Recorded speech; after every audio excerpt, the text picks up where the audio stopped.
Test. Mic check. 1, 2, 3.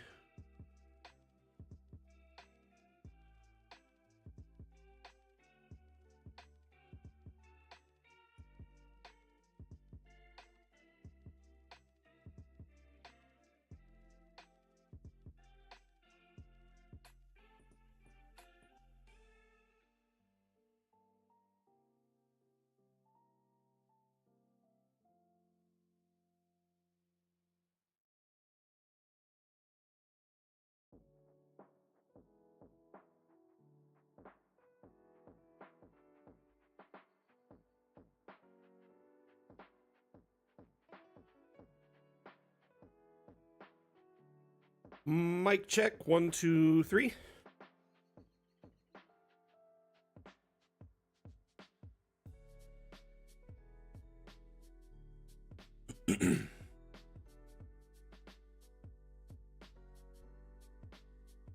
Fantastic. Thank you.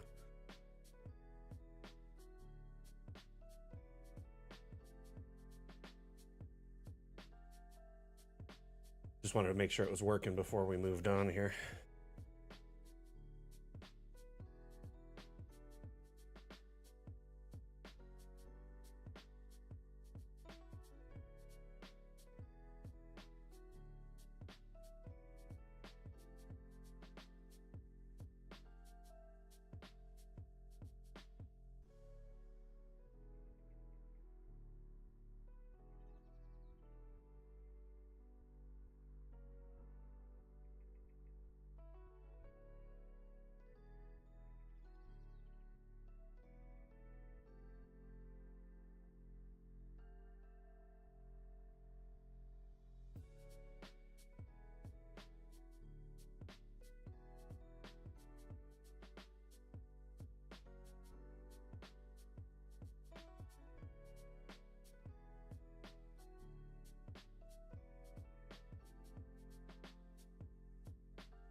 Yeah, I'm muted. Sorry, I was fixing my camera because for some reason it keeps resetting its like perspective almost every stream.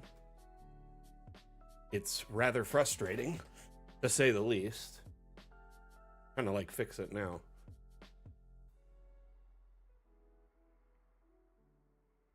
I think that's it. Anyway.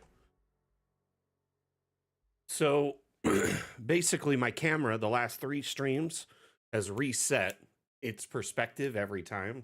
So it's not at the right zoom and the right cropping. But I can fix it really quick. It's just frustrating when it happens, you know?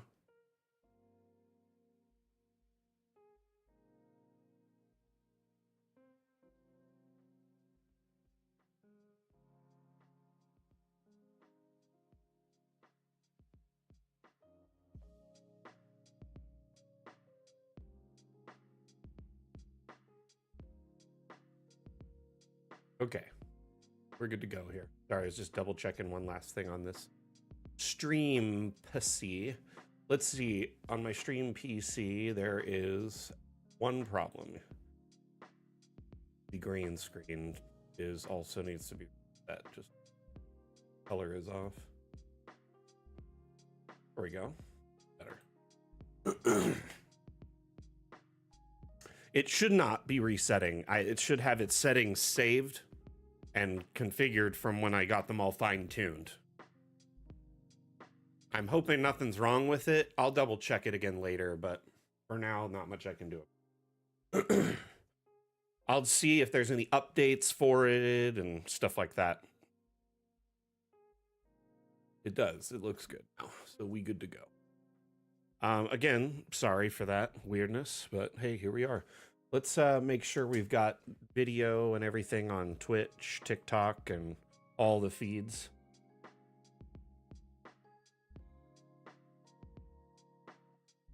Sorry about that delay there. We're good to go on all feeds, it looks like. Fantastic. Rad fantabulous. Okay. How's everyone's week? How's your weekend going thus far?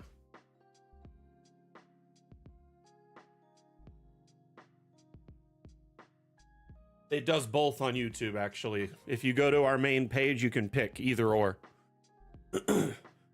Atlam. So if you look, there should be 2 streams on our feed on YouTube, and you can pick either one. Here, I'll show you.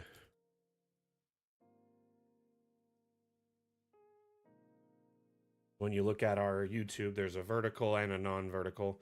I've been getting feedback that some people want a vertical stream there because they offer it now, and I can dual there, both of them simultaneously, so why not? It's really just offering options to our community. So, because of shorts on YouTube, trying to be like TikTok or Reels or whatever on Instagram, it essentially is they're offering vertical streaming options for mobile platforms. And so mobile viewers, a lot of younger viewers prefer to watch in a vertical format.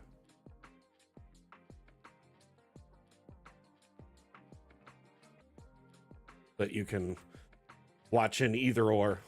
Both streams are available. Look at MetaMac. Anyway, it's just me just trying to be a community manager of the people. Just trying to offer options. Macception, yes, exactly. So, how is everyone's week? What you been up to? Did you get any session prep done, or have you been gaming this week? Let's hear about it. And fix this one more time. Kind of aimed in a weird way that I just don't like. I think I finally got it. Okay, we're good. I felt like I was leaned to this side just the littlest bit, so now we're more centered. And that's, I think the monitor was moving. A couple of things. Getting away. Okay. My monitors have like a lot of movement to them, and sometimes I'll like bump them or I'll move things around, or my cat will get up here and mess stuff up. So I have to like fix it.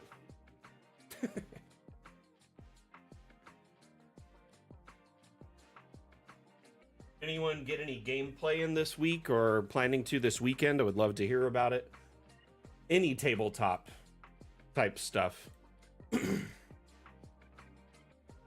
Heck, doesn't even have to be D&D or tabletop gaming. We could just talk about regular, like, board games or video games, card games, if any of y'all are playing that stuff, too. Session prep, finalize some details for a map bundle donation I'm going to be making for a stream next month. Nice, dude. Do you have, like, a stream schedule set up now? Where you stream regularly?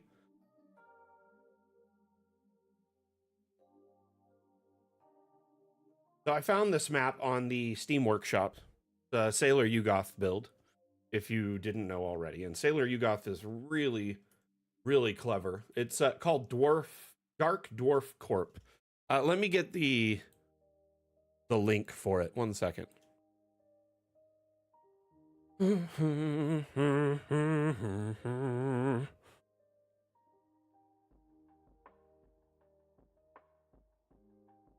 Stand by. Just snagged the link for it. Yoink. There it is. Can you share that everywhere else, Atlam? Except for Steam, I'd probably be wary. No, actually, Steam's probably the safest place to save it because it's a Steam file. Or it's a Steam link, so it's like directed right to their website. It's really cool, Rev. Let me know when you're going to be streaming so I could check it out. Are you streaming the build or like a campaign?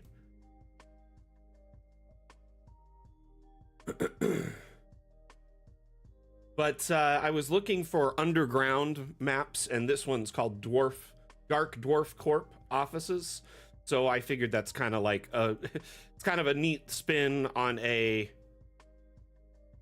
first off, a dwarf kind of build, but having it be a corporate dwarf headquarters is pretty neat. You've got, like a little break room area with food. You've got a boardroom here. You've got different offices.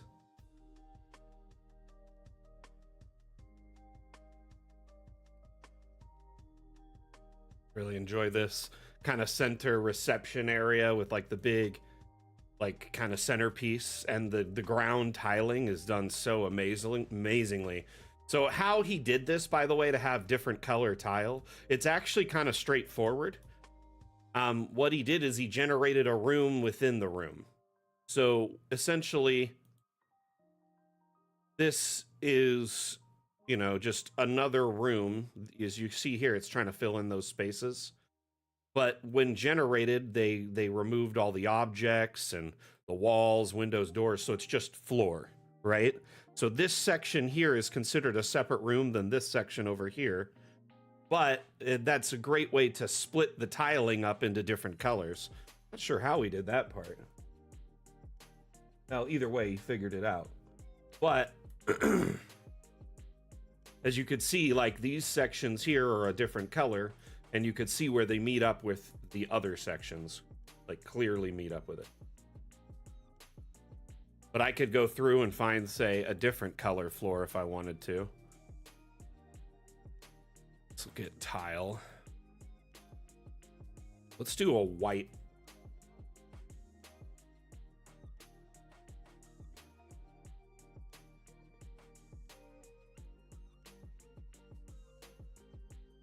Isn't that pretty neat there? Hey, how you doing? Revealing too much? Welcome, welcome. Oh man, I'm just noticing my camera is just the littlest off stuff. Which way is it? That way. We're gonna fix it. Is your first time seeing Dungeon Alchemist? Excuse me. Well, welcome to the stream, and welcome to the community. My name is Mac. I'm actually the community manager for Dungeon Alchemist. This is the official channel. We host several streams a week where we provide real-time support, showcase community, shared maps and 3D models. We have map making contests, etc. But one thing I wanted to let you know, Dungeon Alchemist related, is we actually offer a demo on Steam, so you could try it for free before you buy. And I actually got confirmation that we will be participating in the Steam summer sale in a few days. So if you're looking to buy, in a few days, it might be the best possible price you can get. Excuse me. Get a sip of water here.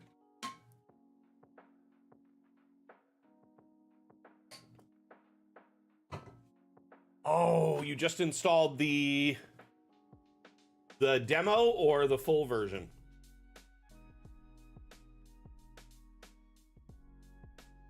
Okay. So if you can hold off on the purchase for a few days, you can get a deal, right? I would rather you save the money if you want, you know what I mean? As long as you can, patiently wait. Now, that being said, kind of moving on, if you have any questions related to Dungeon Alchemist, these streams are AMA format, which means ask me anything. It's like you are tuning in for like a class or a lecture, and you can ask questions, and I will, answer them and show you in real time how to do things, or to, address your issue in real time. But I hope you enjoy the demo. Keep in mind that it is a demo. It's just a small slice of the overall kind of big picture. It's only one biome, which is the forest biome, and it gives you the ability to build a tavern. And then you can export it for your platform of choice, whether it is you want to print it, or you want to, and export it as a JPEG or a video loop, or a TV tabletop, or maybe you do virtual tabletops like Roll20, Foundry, Fantasy Grounds. We offer exports for all the big major virtual tabletops, and Universal VTT, which covers several dozen tabletops now. Hey, Primal Edge Design, how you doing, bud? Welcome back.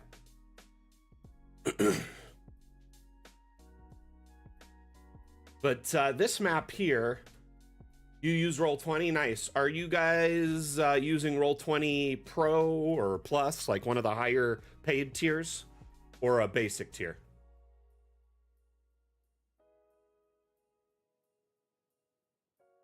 Oh, nice. So One thing, because Roll20 is like they offer a free tier, but they also offer a paid tier. But the paid tier is where they give you access to their script library, right? Which is like mods, essentially plugins, and that's while our maps work in the basic one just fine, which this doesn't apply to you really. I'm just letting everyone know. Just the image would be there, whereas in the if you export and use the script in the virtual tabletop or the paid version for Roll20, it will give you access to not only the map, but the line of sight for like walls, windows, doors, etc., and then also all the lighting. I'm hoping we can also soon integrate some sort of foreground layer support, because that's a new thing available on Roll20. Hey AJ, how you doing? Keith, it works really well in Foundry for you. I'm glad to hear it. Which virtual tabletop does y'all use? Let's hear from the community. Or if you don't use a virtual tabletop, let's hear how you play. Is it in person, like a printed map?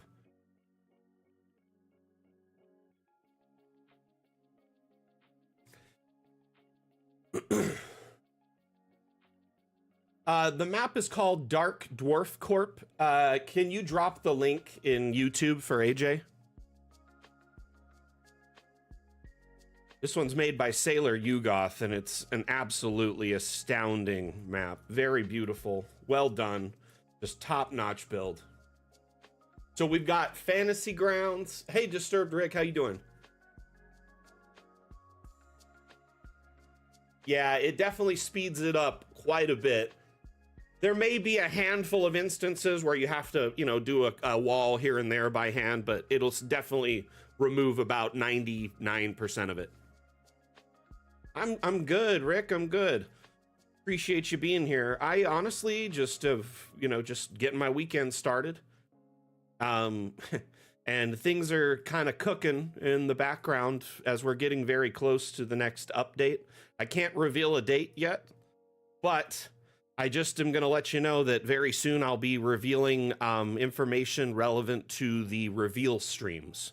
Every time we release a new major patch, major update, stretch goal, from our Kickstarter, we do several reveal streams leading up to the launch of it, which is a great way for our community to see what we've been working on and how it's working in its current state, and what will be available when it launches.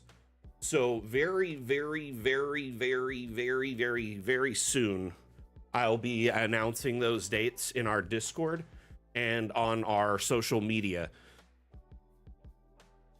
Ark, you used to use Roll20, and now you're Foundry. Gotcha.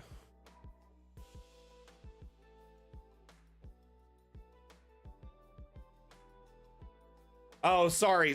That is kind of, yeah, your name is the thing we're talking about, huh? Hey, Octane Jimmy, thank you so much for that sub on YouTube. Much appreciated.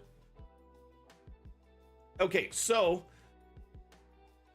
we do what is called a reveal stream every time we release a major update. So Dungeon Alchemist was conceived as a Kickstarter project, and it had, I think, was it 13, 14 stretch goals as part of the Kickstarter that were all realized. And those have been pretty much the roadmap for our development during early access.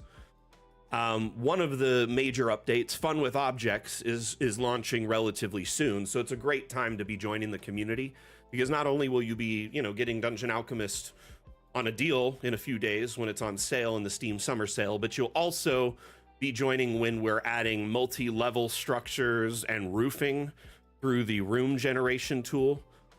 Also underground building through the room generation tool. So it's going to be very, very interesting. We do have like a cave biome where you can build underground, but now you'll be able to build underground in any biome and have like a substructure, sewers, catacombs, cellars, secret, underground ritual spaces.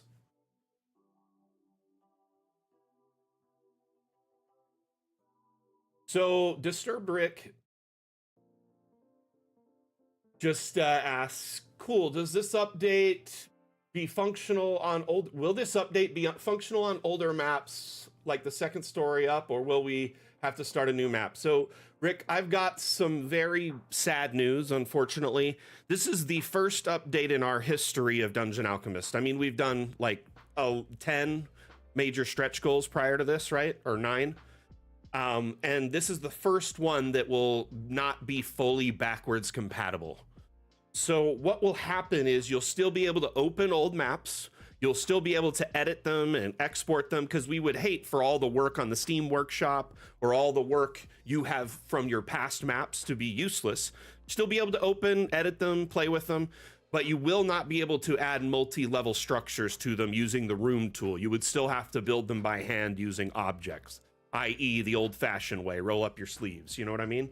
So there's this new UI element that appears over here, right? And it shows the multi-level stuff, and it'll be locked on old maps. It'll have a lock on icon on it, kind of just indicating that you're in a legacy mode.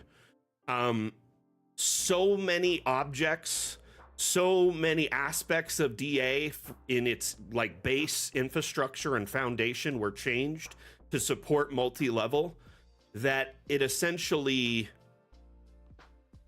it's just not viable to make all of it backwards compatible. Hey, thank you, Robert, for the kind words. I appreciate that.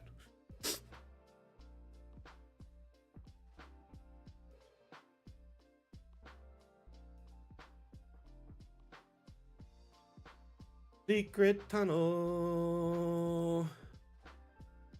I like that there's this like lift back here that's from some deep underground space. Like you could see it just slanting off into the background. I like those industrial lift type things. This looks like it'd be a level where it just goes down and you have to fight guys as they randomly appear from the shadows and jump on the lift.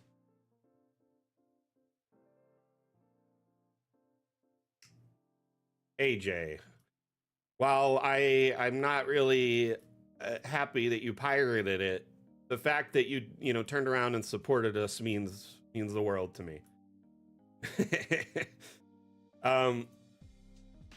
Shoot, I didn't even know people pirated DA. Honestly, though, that's kind of neat that you flipped the script and ended up supporting us, because like I hear a lot of people typically just pirate things and then that's it. I understand certain media people, there's certain things that's like lost media. It makes sense. And things that are like in some countries, a movie may cost as much as rent. Like, I feel bad for those situations. Anyway, I'm not singling you out, AJ. It's just like we are a small indie company. So like definitely piracy can affect us.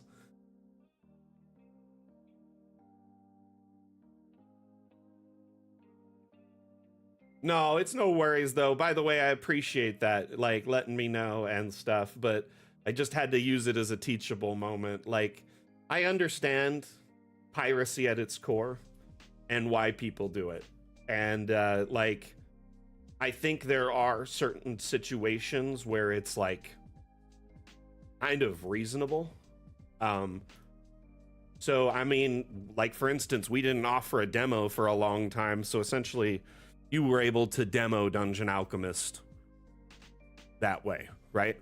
Though I worry when you download pirated material, what you might be exposing your computer to.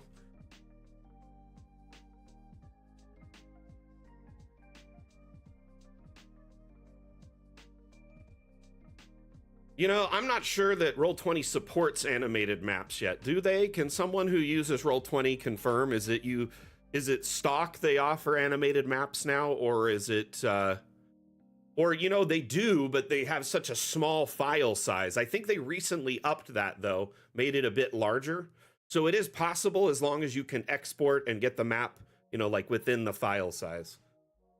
I don't think we have an animated export within the Roll20 menu, but what you could do is export the map as a still like map first, from the Roll20 menu, and then just go into, here, I'll show you. Under the export menu, you go to export and then set it to Roll20, export it the first time, right?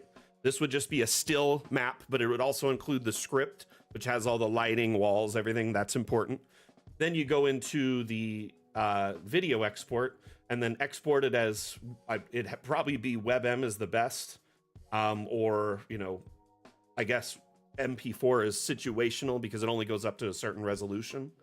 Otherwise, though, WebM is kind of scales infinitely resolution because some maps are like huge or weird proportions. Anyway, so you could do WebM, very slow, low quality WebM actually kind of makes it smaller, and then even that can be compressed, so you can try compressing it after if it's not small enough. I'm good. Wolfie, how are you?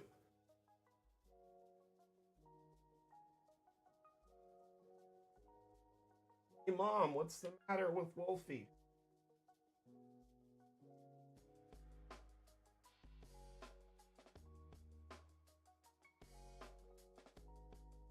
Hey, Bella, how you doing?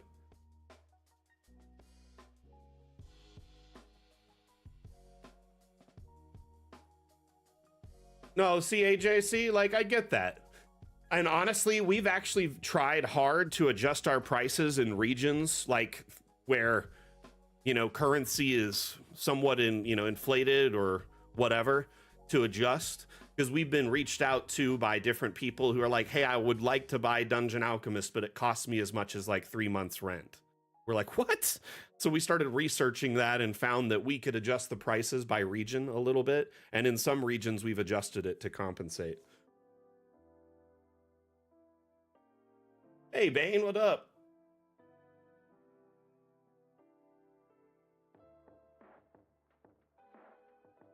But yeah, revealing you'd essentially put the video with the script that you got from the Roll20 export, kind of merge the two. If it will support an animated map that's small enough, like file size, then yeah. I think that's the only major limitation with Roll20 is they just kind of have file size limits that are unattainable if you are trying to do an animated map over a certain size. So if it's a smaller map, it'll likely work. Well, you could export from the demo, so you could try it and see if you could get it to work.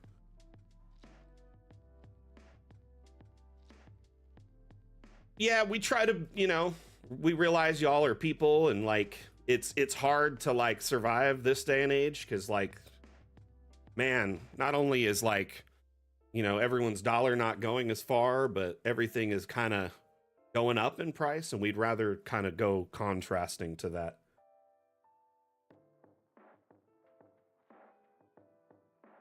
Anyway, moving on from that discussion. This map is something else. As much as I've loved spending time in it, I think we should move on to another one though. It's been about 30 minutes in this map. Bella, what's going on in your world? How's things at Fantasy Grounds? Witchgate, this one right here. Necrotic Gate. That is likely under doors.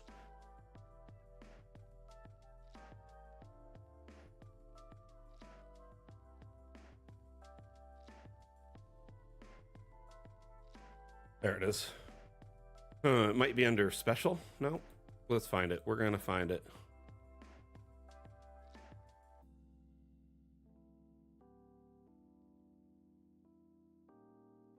Under double. Big boy. Yeah, there it is. Under double doors. Yep, found it. I really hope we kind of reorganize this someday.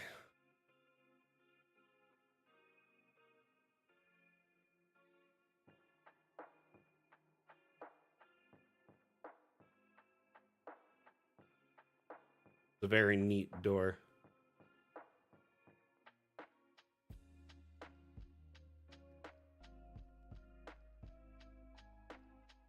Doing well. Today was the monthly game day. That's awesome. How'd it go? Bane, what you been up to? Troublemaker?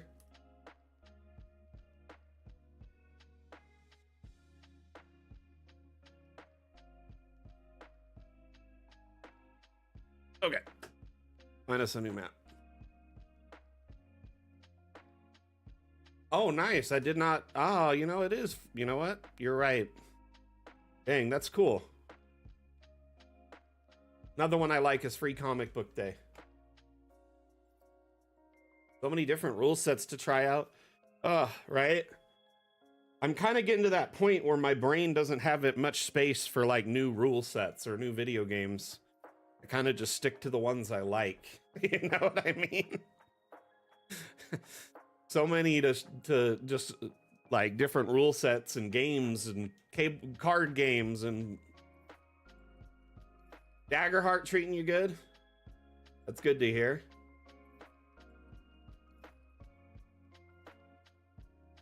Here, let's I subscribed to another map earlier that I thought was interesting. Where is it? Oh, this is like a Fallout map.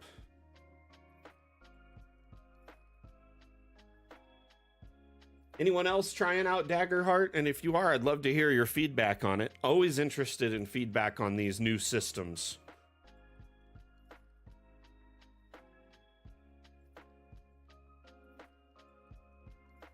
I get that, Bella.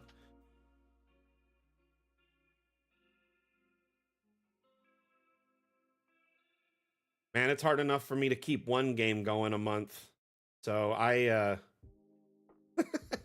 just why I do my best to stick with the things I know. So this is a Fallout themed map. The creator downloaded a bunch of assets from the workshop that could fit in a setting like this and started putting them in there. Hey, Sack, how you doing, buddy? Hope you're feeling better, man. 4 weekly? Oh my gosh, I would forget everything. I'd be like, wait, which character is this again?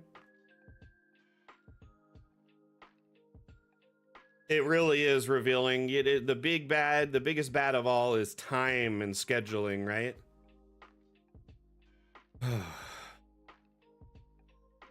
The one table I play on right now, we meet up once a month because it's hard to get us all on the same day any other time than that. You know what? I just noticed I missed a follow earlier. Pathfinder 214th. Thank you so much for the follow. Pathfinder 214. That's what it was. Not 214th. I'm sorry. But thank you for the follow. Much appreciated.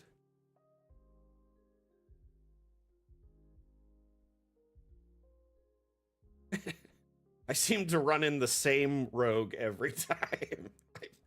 Every time we have just a solid rogue, it's the same rogue. I've had pretty good luck with bards, though, so can't complain there. So it's a combo between, is this Metro or is it Fallout? Is it Metro Last Light, which would have a subway? That makes sense. Like the Metro franchise is kind of a nuclear Fallout situation, not necessarily Fallout.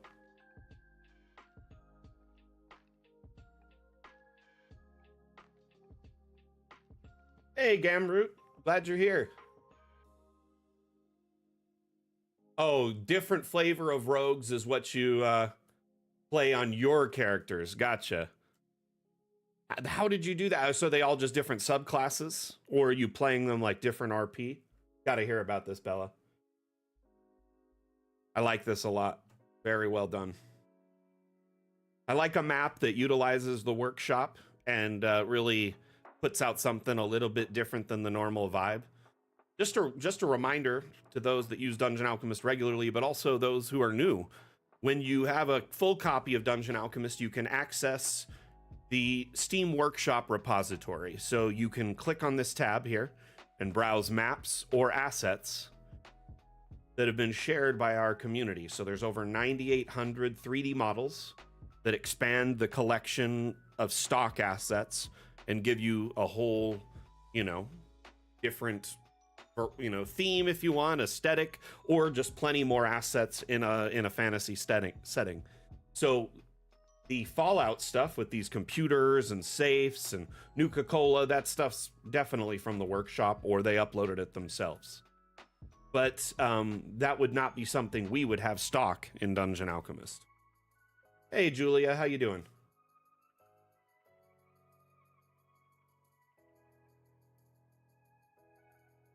I do think it's Fallout because it has Nuka-Cola here, so...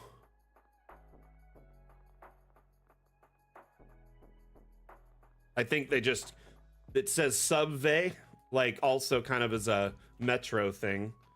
When I first read it, I wasn't sure if it was a Fallout or a Metro game map.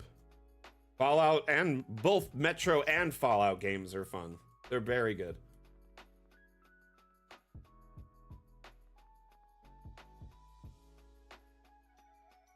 Man, I don't even know how I would be able to keep up with that. That's impressive, Bella. If you ever get a chance to get them, like, snag them. There's several games, so it's like a whole franchise, but I think it's been around for like 20, 30 years now. Very good games.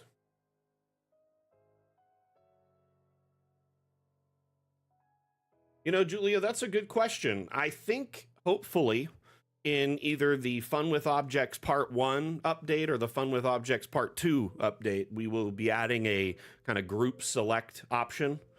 The Fun with Objects update Part 1 is hopefully launching very soon. You know, it's sometime in July is the intention at the moment. So if it's in that, though, I have yet to see it because I have a dev build that I've been testing and I don't see it in that. So it might have been scooched to Part 2. But Part 1 will come with a lot of cool stuff in the interim. Multi-level roofing, universal object scaling, abstract or invisible lighting, so you can cast lighting in areas, but the lighthouse, like that is casting the light is invisible on export or in cinematic modes.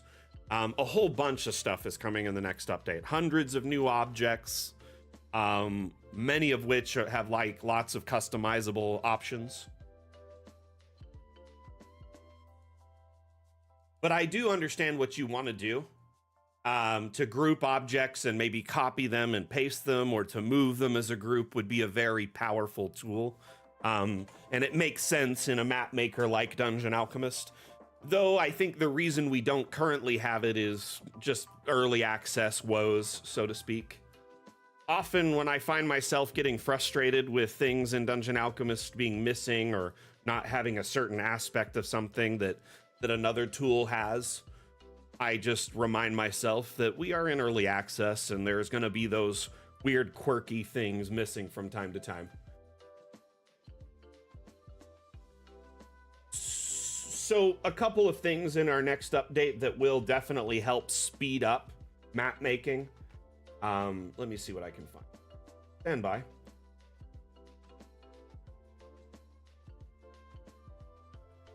How you doing, Donk Blankenstein, over on TikTok? Let me show you a few like roofing images. You all can see how the roofing will kind of look in the next update.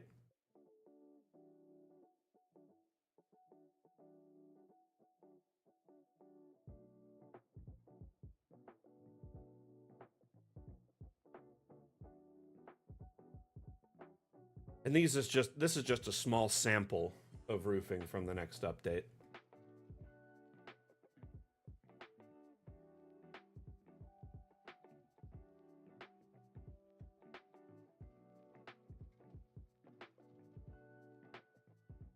Multi-level.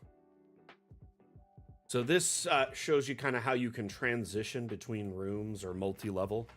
So there is this little icon here on the top right that I'm now highlighting with my mouse cursor in the video and separately, but it allows you to click the UI and jump between levels. Alternatively, you can use the plus and minus keys on your keyboard to jump between levels or add a new level. So if you have the first level made, you press plus, it jumps up to the next level, allowing you to draw a new floor on that.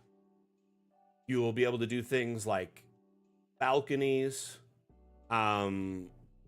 outdoor areas, indoor areas, mezzanines where you can look down on lower floors from the inside, but there'll be an assortment of flat roofing and angled roofing.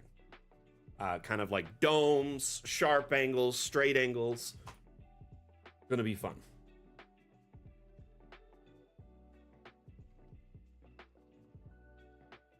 Abstract lighting is one of the features I'm most excited for. We do have this to an extent thanks to contributions from amazing, asset creators in our community.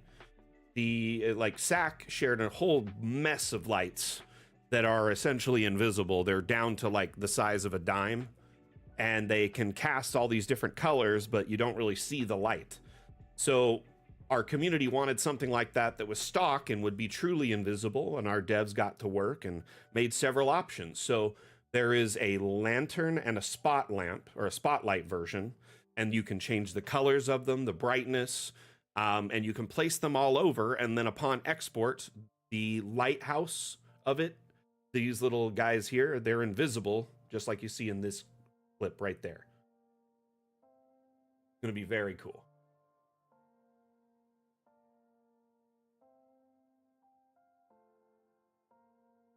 Yeah, I like to think because of SAC, this kind of feature is being added because like the devs showed up by an asset on the workshop that could do something they hadn't done in Dungeon Alchemist stock.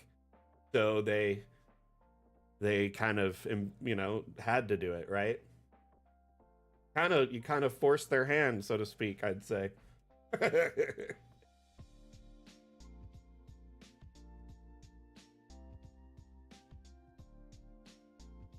Zach, what is the feature you're most excited for in the next update?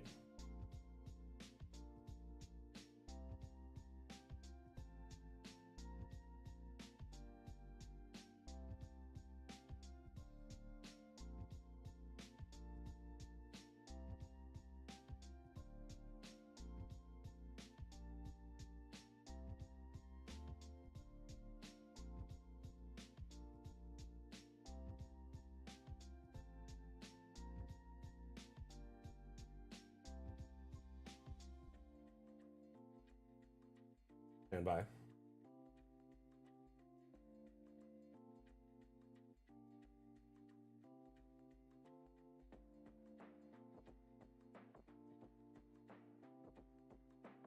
Batch exporting.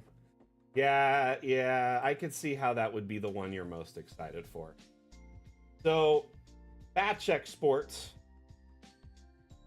are essentially a new variation of exporting that allows you to set up a bunch of configurations for your map exports, right? So a lot of people, at least just, a lot of DMs in our community will export at least at minimum like 1 to 4 versions of their maps. Usually, like a still and an animated. Like when I do an animated map, I like to export a still version as well as a backup. That way, if one of my players is having trouble loading into the animated version, I just load into the other scene that's the still maps to save time. So we don't waste an hour trying to figure it out and we can just keep playing, right? So that's kind of a pro tip from me. But also a lot of maps you may revisit at different times. Like maybe you go in the morning, maybe afternoon, evening, night. Or maybe in the winter time when there's snow. All of these things can be changed and kind of exported and configured in that way. So you can export one after another, after another, after another in a batch, and it just comes out with all the maps you wanted for your game. Now, this is actually kind of more geared towards the creators in our community who do commission work, Patreon, stuff like that. Because many times, SAC said, what is it? You do up to like 90 plus versions of a map.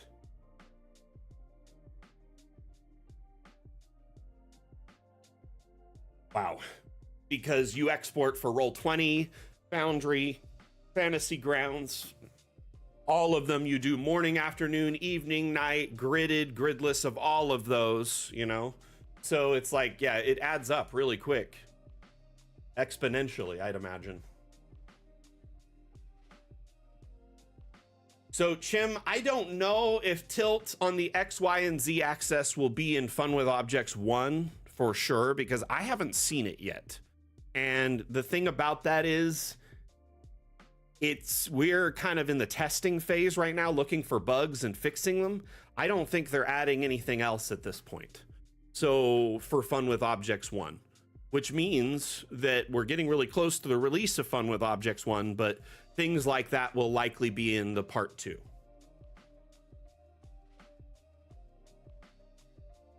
So essentially and this is actually an older version of the batch exporter. It got a little bit of a facelift since this. Anyway.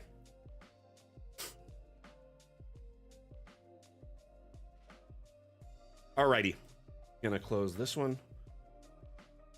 Let's open up another videos, shall we? I really like showcasing the stuff from the next update, because there's so much cool stuff in it. This particularly multi-level is so fire. Got my poster. And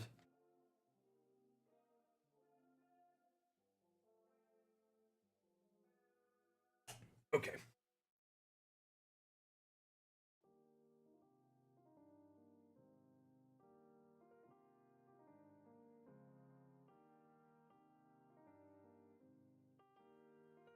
So this is actually a new room type in the update called Wonky. And in this, they made a Wonky Tavern.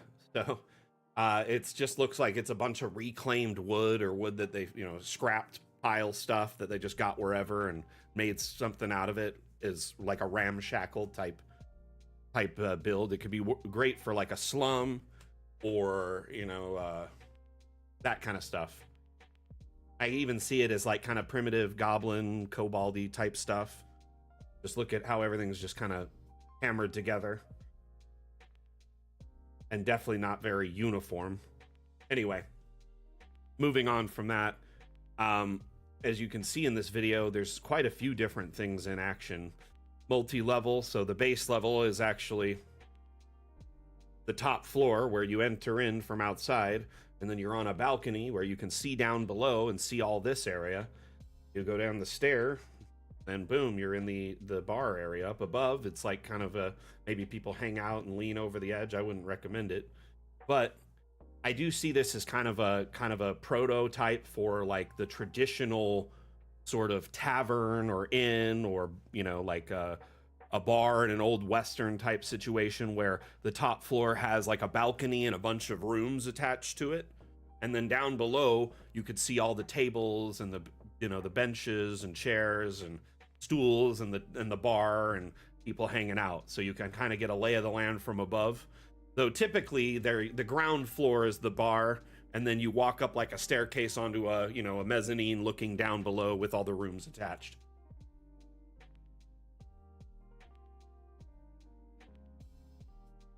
Add categories. Interesting. I mean, it's an interesting idea, though I often wonder how that would work out. One thing that we could maybe add instead of that would be the option to make, instead of just favorites, like, I don't know, if favorites was broken down into like subcategories where you could have several options, you know what I mean? Like different palettes or whatever, might allow people to organize a few different options themselves. I don't know. Though I do like the idea, I worry that in the asset importer, if you're adding a new category, right? And I get what you're saying here. You would want something like a new one here. The problem is when you do that, you guys and gals will start exponentially adding new, more and more categories to DA, right? Which we, A, would need art for. B, somewhere it need to be organized and kind of in this structure somewhere, right? And then C, that adds that category to everyone who downloads that asset. So if they download, say, a ton of new categories, their DA categories section in the object browser would start getting crazy.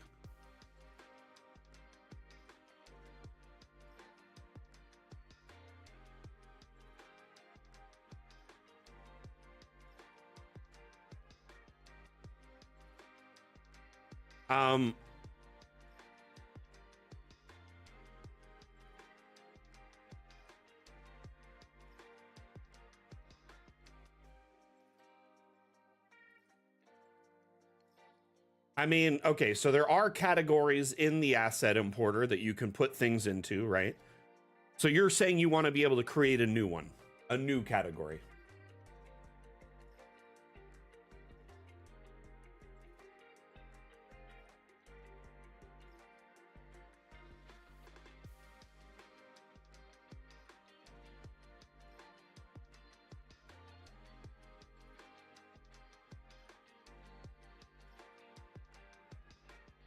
Oh, Asmo, I'm so lost. Okay, do you want to be able to export multiple assets at the same time?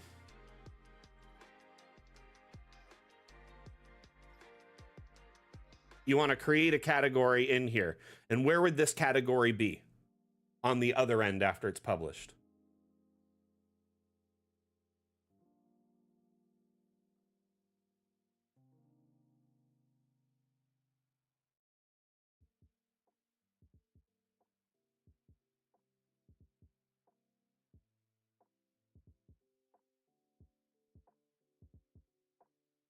I'm in the publish assets.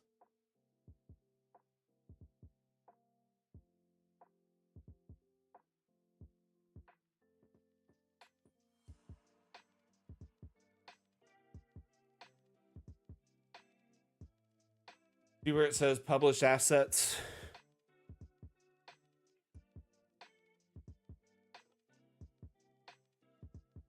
Oh, right here?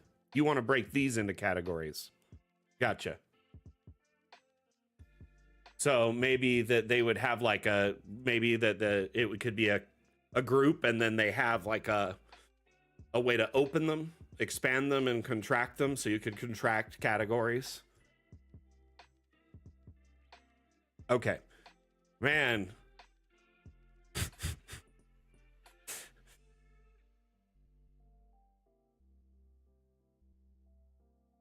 So we do have categories that you can apply to them, and that's why I was confused. Like, there are categories that you can apply to objects, but it doesn't sort them over here like that. It would be cool if it sorted them in the category they're in, or even just A to Z would be great. And then you could close, you know, A and close B, or jump from A to B, or jump from, you know, all the way down to S by clicking on a letter.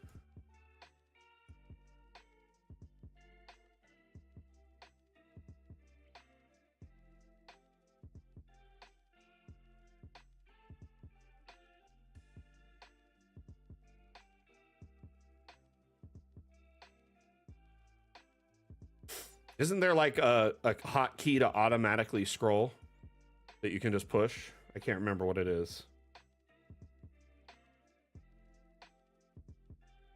In Windows, there's a scroll hotkey. Stand by.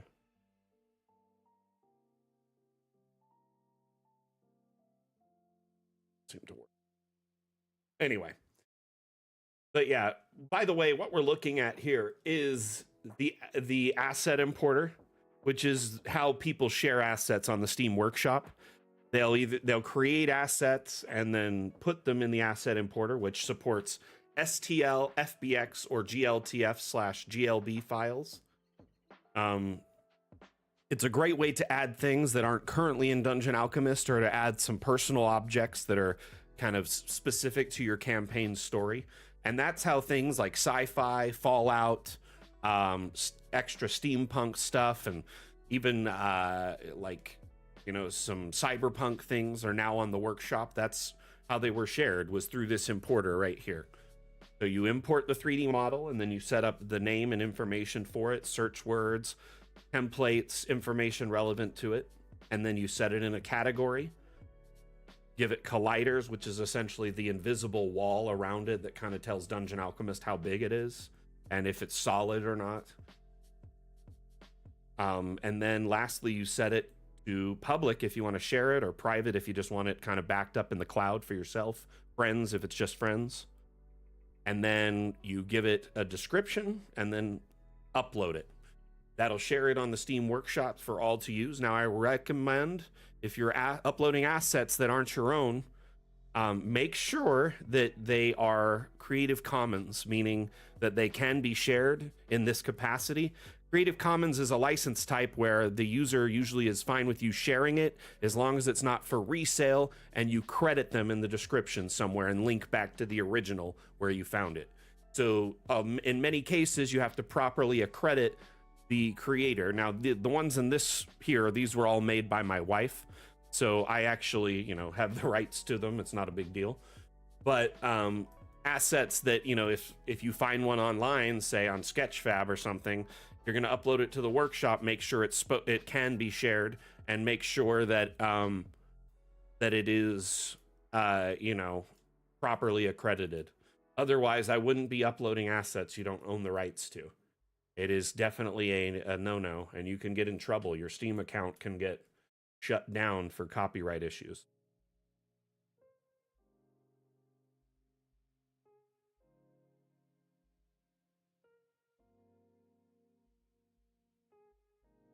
Can you answer Julia over on YouTube with Asmodeus's answer there? Or Asmo, can you pop over to YouTube and kind of guide her? But if you're using Blender, first off, there's an extension, a module you can get that is made by a creator in our community that helps kind of speed up the process for importing assets to DA. It puts them in the right orientation and a whole bunch of stuff, proper configurations. And then also one other thing he just said is any texture you apply in Blender must be an image texture applied via Principled BDSF node. And then the add-on is Night Vision's BDA add-on. Asmodeus is the person I am asking to come chat with you. He's one of our moderators. He'll assist. He's actually not only a moderator, but one of the most prolific asset creators and sharers in our community. And he works for Pixar, so he knows quite a bit about this stuff. If one of you, our moderators can share links on our various platforms. So if they could get that link, they can share it on YouTube. That'd be fantastic. So I got just absolutely eaten up by mosquitoes. Been doing some yard work. One of our solar cameras wasn't charging anymore because this time of year the sun doesn't hit it right where it's mounted. It's just under a patio thing and it just is not getting enough sun during the day. So I put a little added solar panel out on the sidewall that gets sun all the time, during the day. And it's fine now, but the mount to do that, I had to figure out a place for it and get it all properly mounted. It took 2 hours, and I was out there just getting eaten alive by mosquitoes. And I think a couple of them gotten into our house as well recently, and they've just been feasting on me as I sleep. Night Vision's BDA add-on. Yeah. Yep. Night Vision's BDA, I believe. Okay. Go find us another underground map. How about one that's mine? Don't mean to toot my own horn a little bit, but this is one of my favorite maps.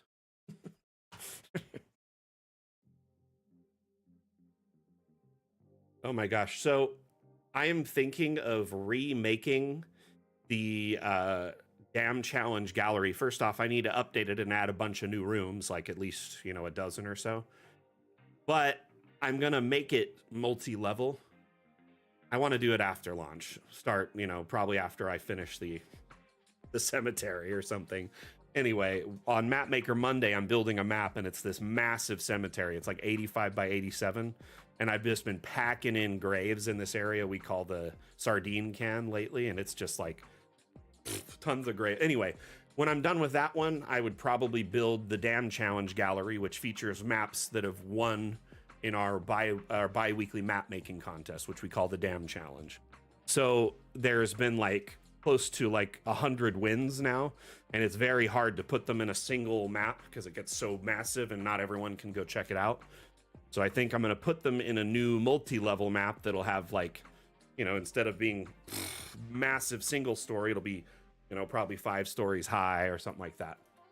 Anyway, it'll be really cool because there'll be like stairs going up to upper levels. It'll feel kind of like a multi-level library, or, you know, when you go to a really cool museum and there's like all these different areas to go to.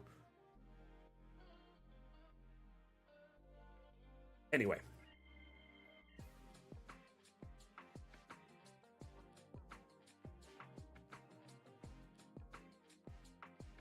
But yeah, Julia, I highly recommend hopping in our Discord. That's one of the best places to get support when the stream isn't live. And also, you can, you know, share images and video and spin up a support thread there, and we can track your issue and people can jump in and, you know, provide their insight. The stream is a great place to do it, but it's kind of fractured because it's hard for everyone to share links and images and video and stuff like that.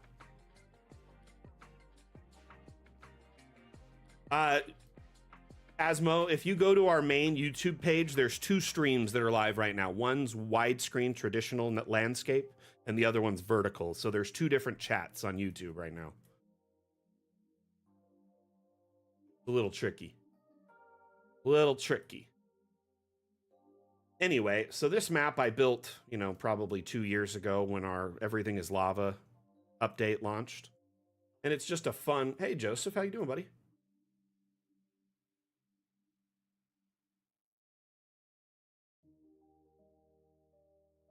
Albums, what do you mean, Chim? You mean to like separate assets?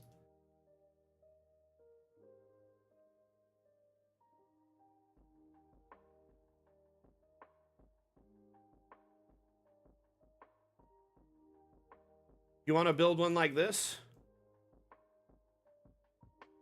Oh, you most definitely can. This is definitely plausible. This was done using the cave biome. I know because I made it.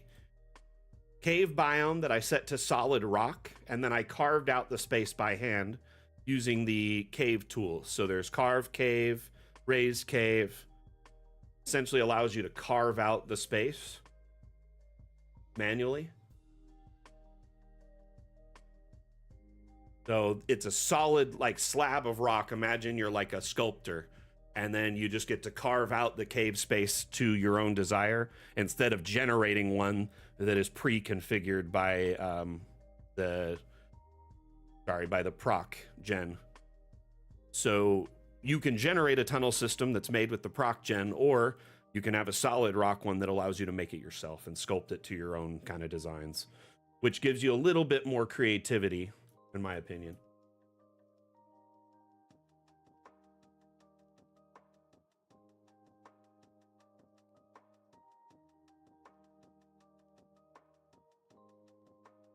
At the moment, Stefushi, I'm not building a map so much as I'm just kind of showcasing cool underground maps that are available on our Steam Workshop and teaching people how they were made.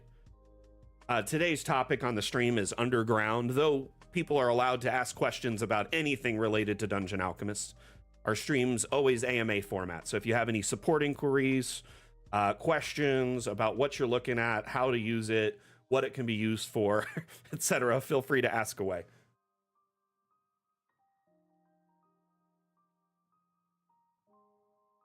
Got a lot of people on YouTube today. Welcome all. Welcome all. But this map here is one I made probably 2 years ago. And it's actually a remaster of a map I made about 3-4 years ago. And it is a map I intended for a kind of homebrew campaign world that I was building, like a book that I kind of like half wrote and then kind of gave up on because that's... I don't know why I do stuff like that. A remapster, yeah, right? I like to say mapster piece sometimes too.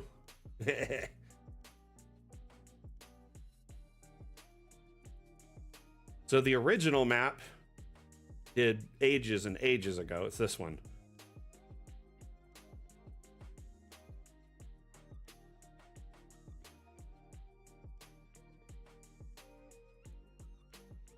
Artful Darkness, thank you for all the hearts.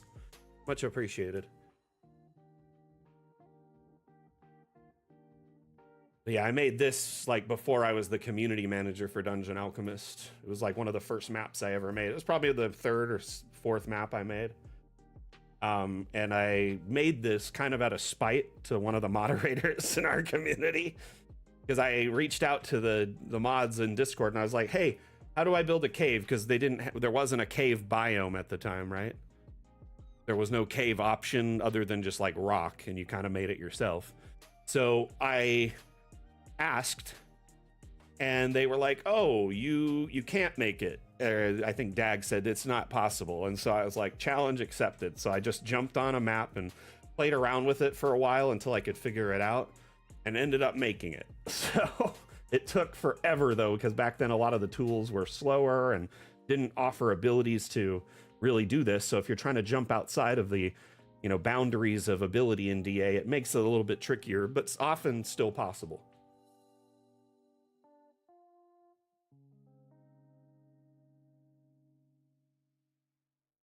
Anyway, very old map.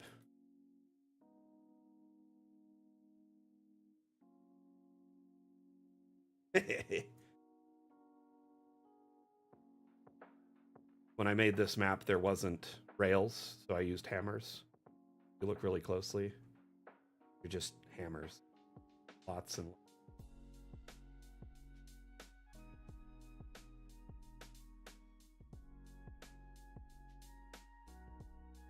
but now there are rails, so I don't need them. I lost a little bit of my sanity building these rails, by the way. Hundreds and hundreds of hammers.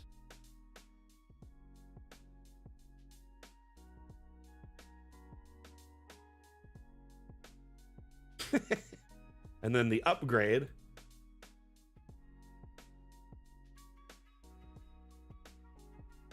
I remember when I was making this map, my wife was sitting next to me watching for a bit because she was interested in Dungeon Alchemist too.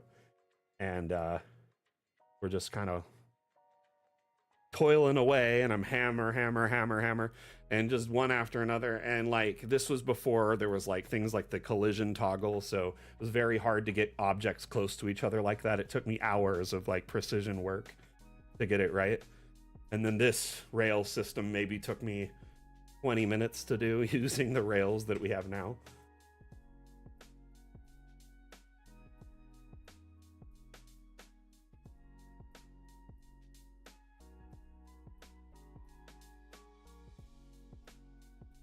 Anyway, I don't know if y'all know just from me talking, but caves and underground like maps, mine shafts, stuff like that, they're my favorite types of maps. I find them to be the most traditional dungeon grind, More often than not, you're like in some kind of underground cavern or chasm or mine, or you know what I mean? That just was what it reminded me of, at least in my youth.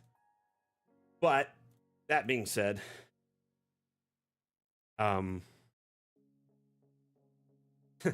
open to suggestions of other cool underground maps. So if anyone has a suggestion of maybe one of their own maps that's on the workshop, or of one that's cool, let me know. Let's pull some up.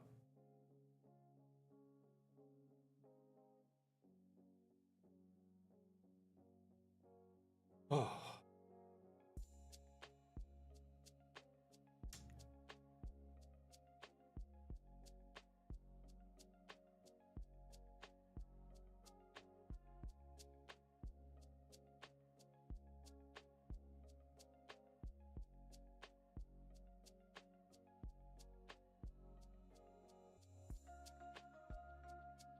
Hmm.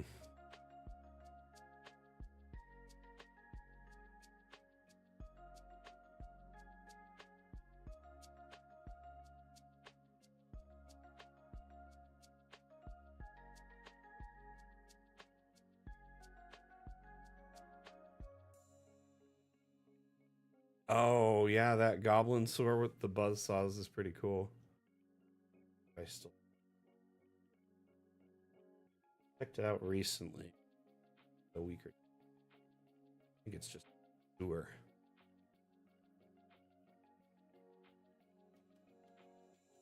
Sewer.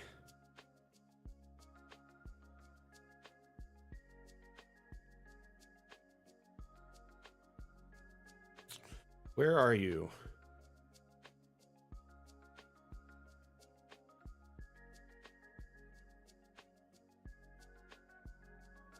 I think this is it.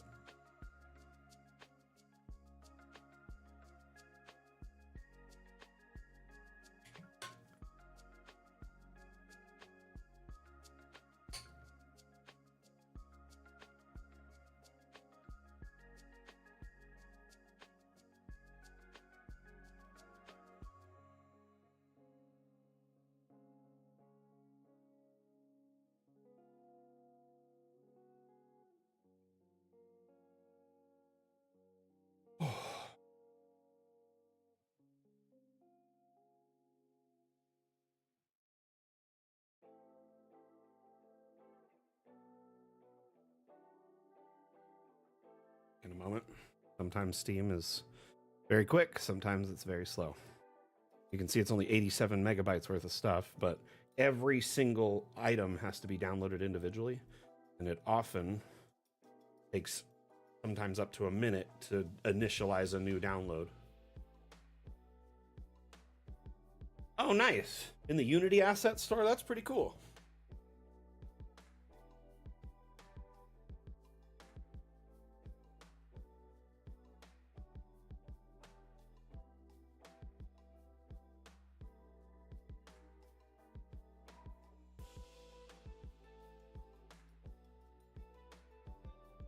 That's a cool use case for Dungeon Alchemist, actually.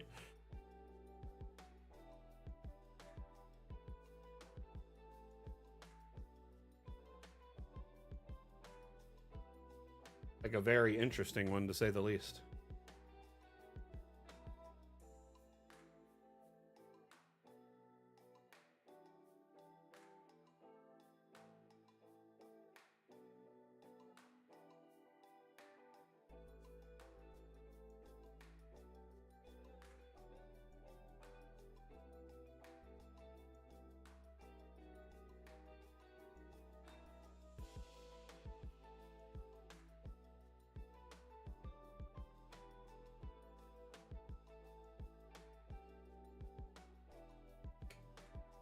My leg is so bad. I can't. When the stream ends, I'm gonna cover all my mosquito bites with cortisone and just chill out, take a nap. Like killing me at the moment. Gosh. Yeah, this is the one with all the saw blades and stuff. There's all these little goblins on the map. They just kind of look like army men at the moment. These were uploaded as STLs, which STL, you can change the color of them, the different like filter colors. And they chose green in this instance, which I love. Is that kind of... Wish we had a tan one that was the opposite of these, like the desert tan. You could do. I guess that works enough. Anyway.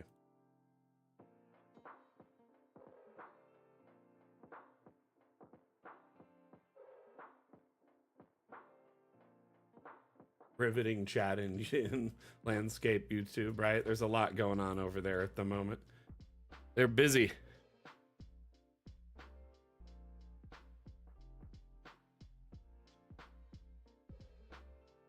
Oh my goodness.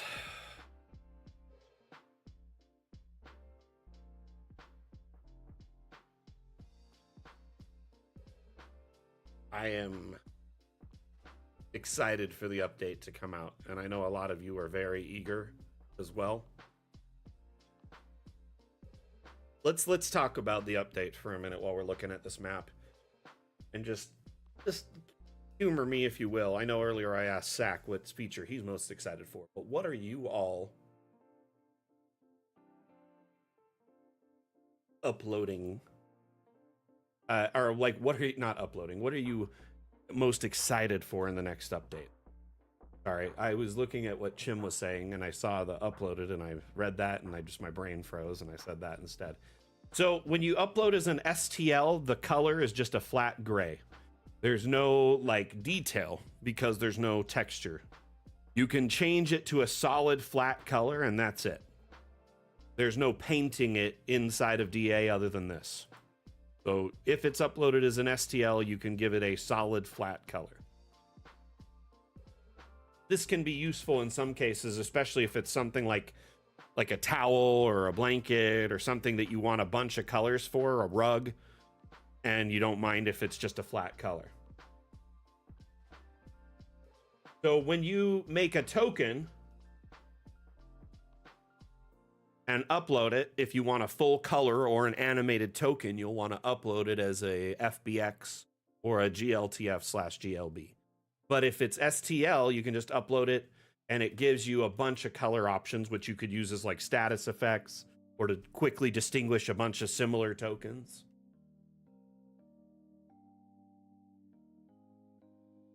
Those aren't thumbs. They look like spikes on there.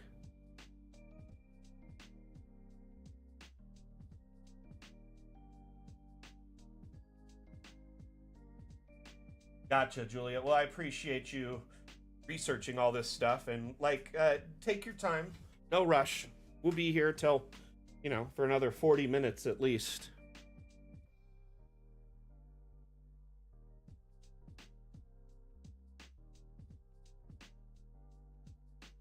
I think this is one of my favorite parts right here, like the pipe with the water just running into like an errant grate.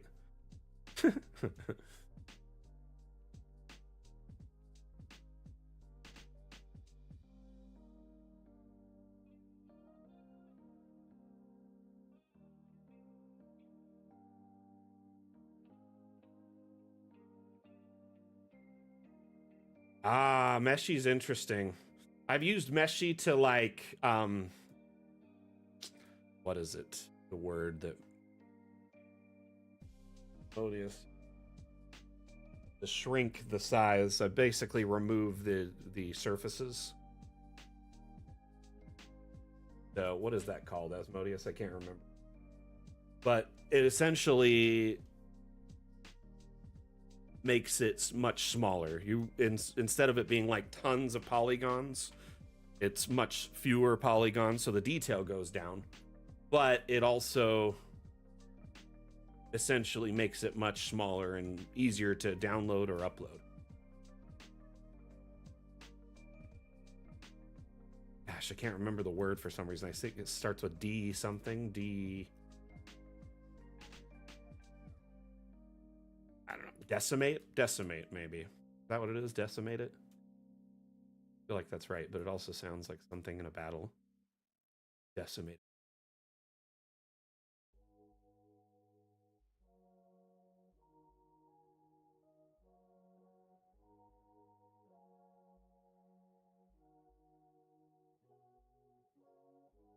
But we were talking about the STL tokens. Do I use ZBrush? Or are you asking Asmodeus?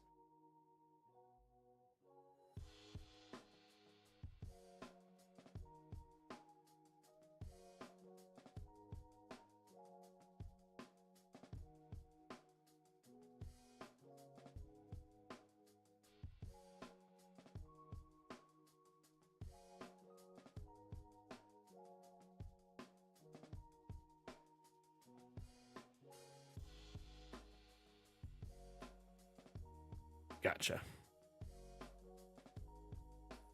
I'll quit interfering with y'all's convo because y'all seem to get it sorted. But this map is brilliant set of encounters, really well designed, lots of interesting shaped rooms and structures, interactive spaces and clues and secret passages. Fun little map to drag your players through, especially if try and put them through quite a bit, so to speak. Little footprints here, which will be very easy to do after the next update with the decal tool. Decal tool is going to be amazing. Take a look at it really quick.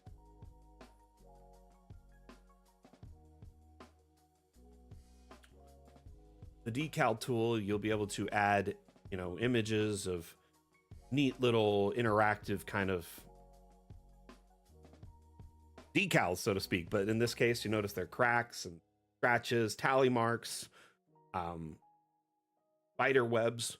But if you look at the menu, you'll see there's like explosion pock marks, there's like footprints, there's leaves, there's like all sorts of different snow, dust, moss, rock paths. So you could do all sorts of things to kind of mix up the environment and make it kind of less repetitive or more original looking.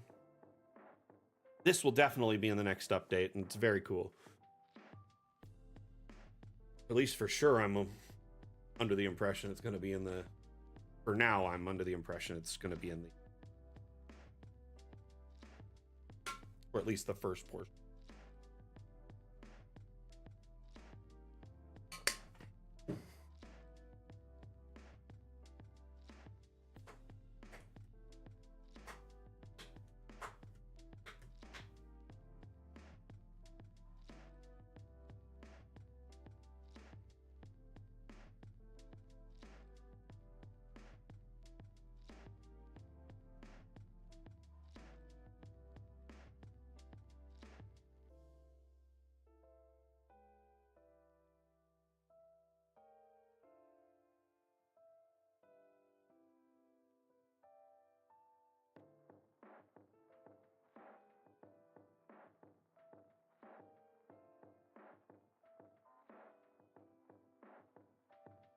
That treasure pit.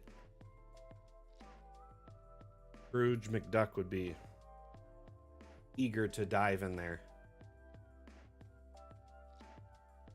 Life is like a hurricane here in Duckburg.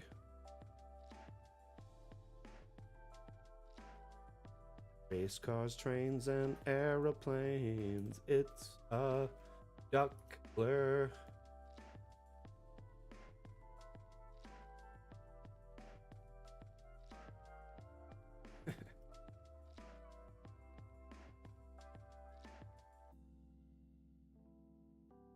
I was raised on way too much 80s and 90s cartoons.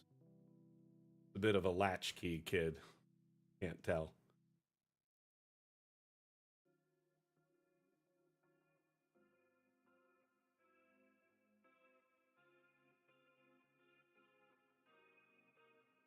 Like the abstracts here. Decided about 5 floors up, 5 floors down.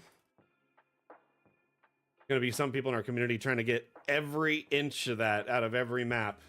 You said I had 10 floors. I'm gonna use 10 floors.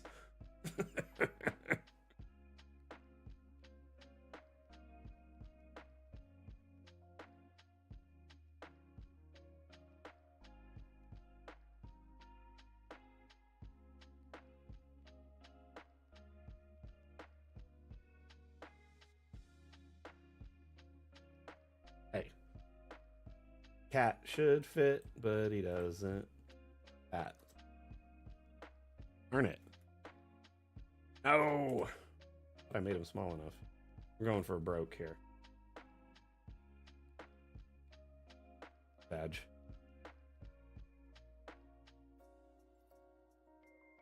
It fell in the water immediately.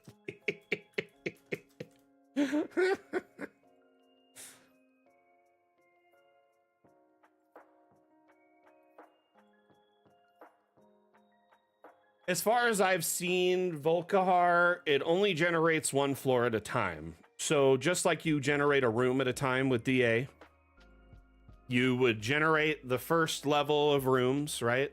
And then you press the plus button on your keyboard or the up button on the new UI over here. And then it jumps up to the next floor where you can start adding the next set of rooms above, or a whole just solid floor, or just a flat roof or an angled roof. At that point, once you've jumped up a level, you can decide how you're going to approach it. Just add new rooms with the room tool or play with the roofing.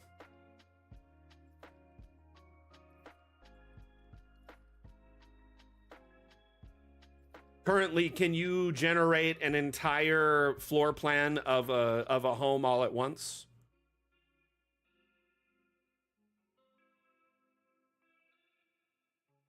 You can only generate it a room at a time, right? That's how it's going to be the same as it is now, just with multi-level. I think something like that would probably be more in line with an instant dungeon type generation, where it does everything in a single click. I imagine instant dungeon would probably start, considering configuring multi-level structures as part of it, because you'd want some that are single level, some that are multi. I think that would be more in line with the instant dungeon update, if at all. That is something we definitely have to consider, because people may want a whole town or a city instead of just a dungeon. Anyway.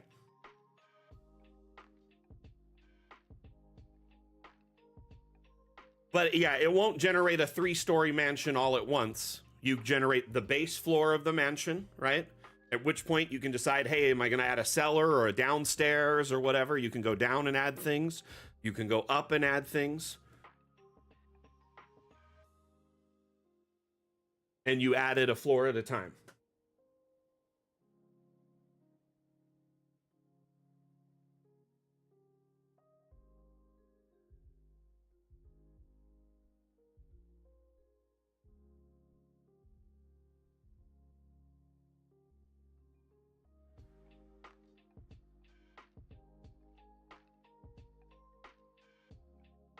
But the benefit of building in this way is it's going to be so easy to tell how aligned your structures are with each other. The floor plans up and down will be very perfectly aligned. And then, if you use like a virtual tabletop, if one of your players finds, a hatch or a ladder or a staircase they want to go up or down, you can use a module like Monk's active tiles or levels or whatever to automatically jump to the next scene, which is the new floor. Every floor on your map will export as its own separate scene, i.e. the basements and lower levels will all be their own maps each level, and then the upper floor, same thing. It's going to be actually very, very kind of intuitive, straightforward, and work with as many systems simultaneously as possible. If you're printing, you would just print each floor and then kind of have them laid on top of each other, and then if they go into a new level, pull back that layer. Or, they start in the bottom, then lay the new floors on top as they go up.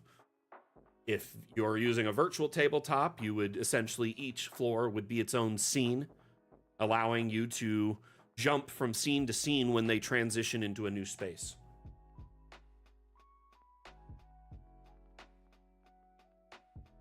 Honestly, at this point, I've not heard any discussions as to whether this will happen for sure, generating entire mansions, multi-level structures simultaneously.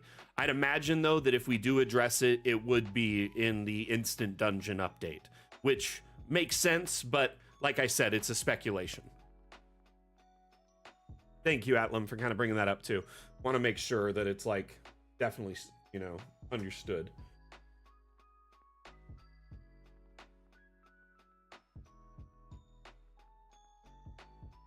Hey, Zach, you still here? In fact, I got a little spoiler for some y'all. Y'all want to see a cool little neat new updates very soon, Eternal Rep. It's the Fun with Objects updates being broken into 2 parts. Fun with Objects 1 and Fun with Objects 2. Fun with Objects 1 should be launching in July. That's the anticipation at the moment.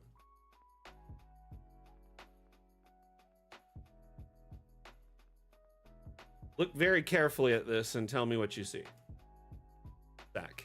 Or anyone really watching.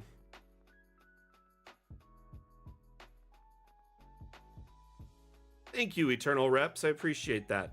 I love DA too. A little biased though, as they sign my checks. No, Zach. Save changes. What? That's already in the menu. You're a dork. This right here.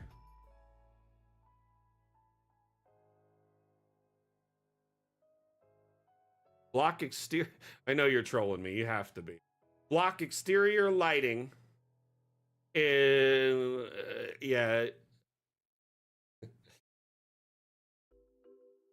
Yeah. Yep, you are yanking my chain. So you'll be able to block exterior lighting from your buildings now. Before, prior to this update, the lighting from the external light from like the sun would bleed over the edge of the walls and catch and objects and make shadows off of them. And a lot of people found that would break immersion. Some people could care less. Many people have learned to live with it, but it's finally going to be blocked. It's not Fog of War, Eternal Reps. It's essentially just will now make sure that the light from external sources no longer leaks in unless it's through a window. Does that make sense?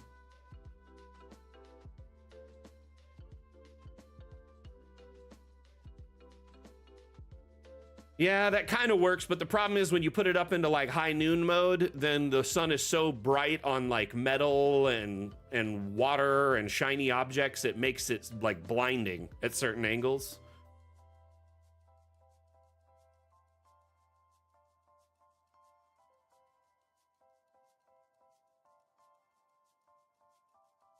Yeah, the new grid feature is actually really cool. Here, let me throw that one on really quick.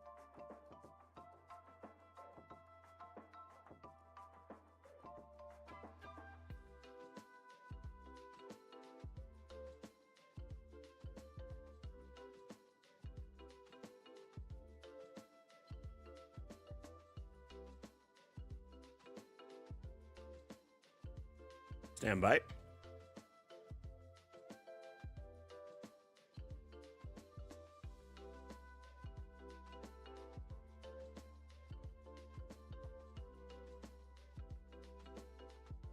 Honestly, I mean, there's some people that'll just go for the biggest, best graphics card. I don't think that's really necessary unless you plan to do some intense gaming on your computer.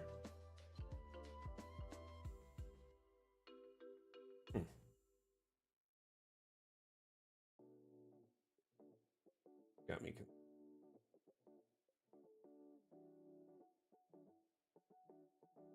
My file export. Stand by. There it is.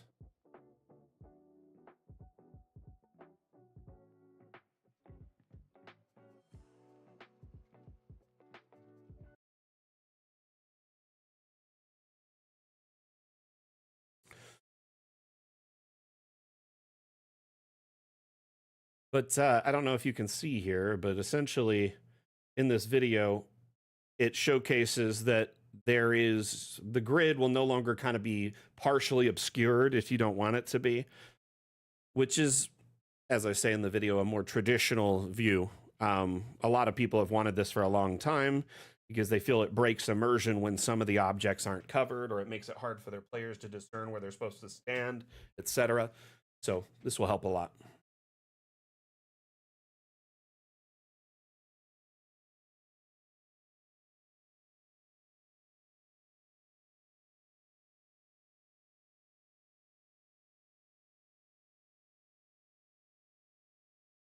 See, I've got a 4070 and I think it's fine. I mean, I as much as I would love like a 50 series, they're insanely huge, power hogs. They sag your motherboard and can cause problems.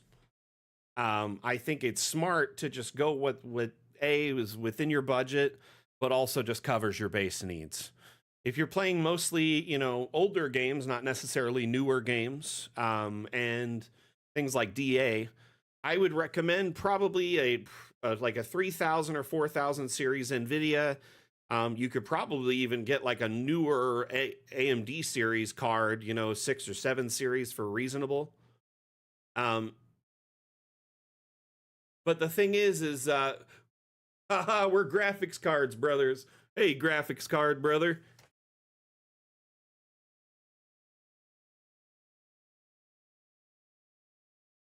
You gonna want to play the new remaster or the original?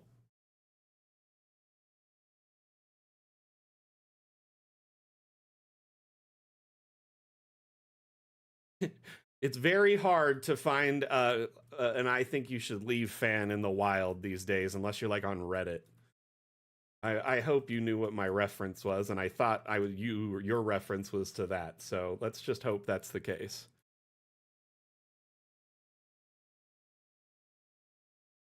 If not, it was a great fun joke still.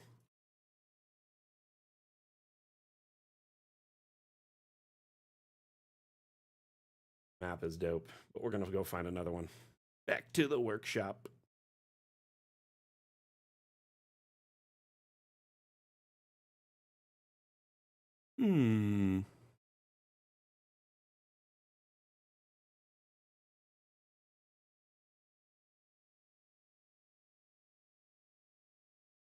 Check out this one.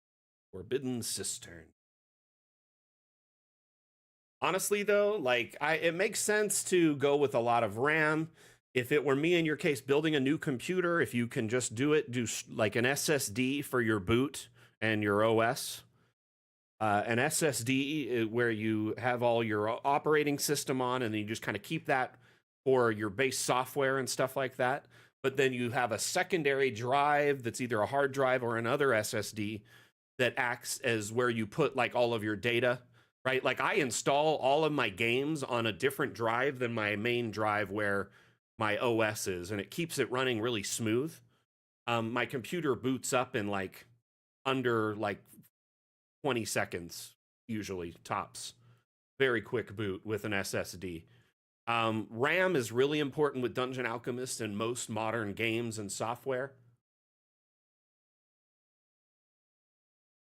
See, I have two SSDs, one that's just all the software and games, apps that I run, and then backups of some files. And then the other one, the main one, is just my OS for the most part. Like, it's very basic and bare.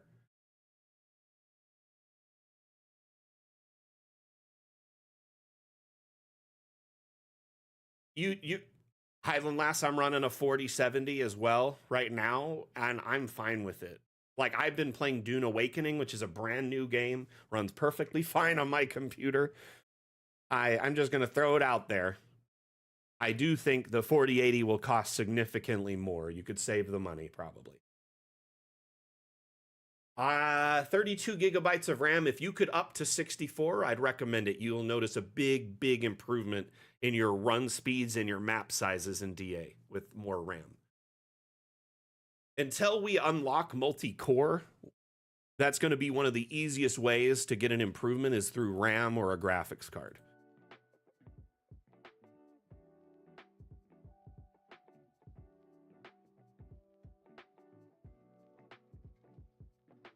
I'm not like a PC expert, I would say. There's definitely people way smarter than me, okay? But I did work for years building computers, both for myself, my friends, family, and then also professionally at Best Buy and the Geek Squad. I was literally part of the Geek Squad when they started it there, and I did it for years and years and years. Now, some of the Geek Squad reps are less than reputable, but I felt like I did a really good job there. That being said, I'm out of the game. I haven't done it in years other than my own couple computers in my house. Like I built every computer in my home, my son's, my wife's, my stream PC and my game PC. I also I built my buddy Steven's computer a few years back. He was building it himself and he accidentally bumped the pins on his CPU and bent a bunch of them, and he was like stressed out and worried he'd ruined it. And so we sat down together and we fixed the pins. I had him like I was looking at him under a magnifying glass and bent them all back into place and then put his computer together, fixed it, and it worked for a long while. I think he's got a different one now because that was like 5 years ago.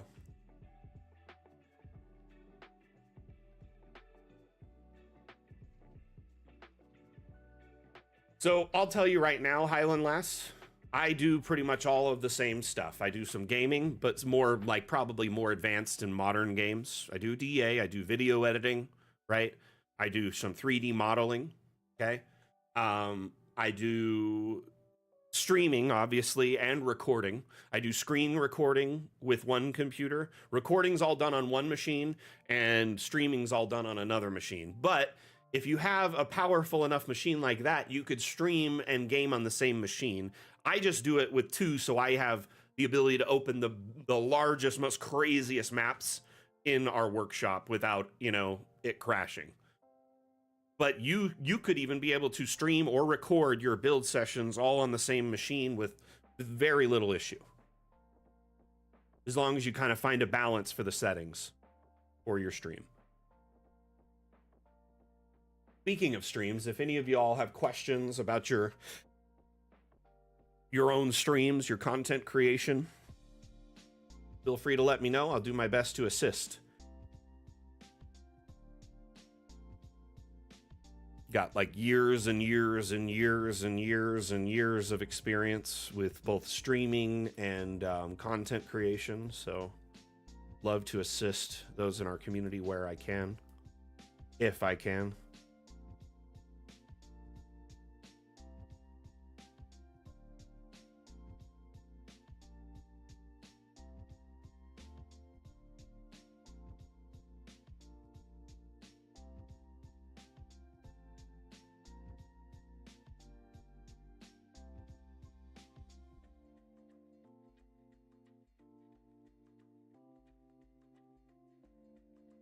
So, I mean, this is on, let's see here. I'm on medium quality, right? Typically run on medium or high, and it's 40 by 40 map, but it's like a crazy detailed map with tons of animated assets. Like, there's a lot going on in this build, and I'm jugging, you know? Doing pretty good. It looks pretty good, at least.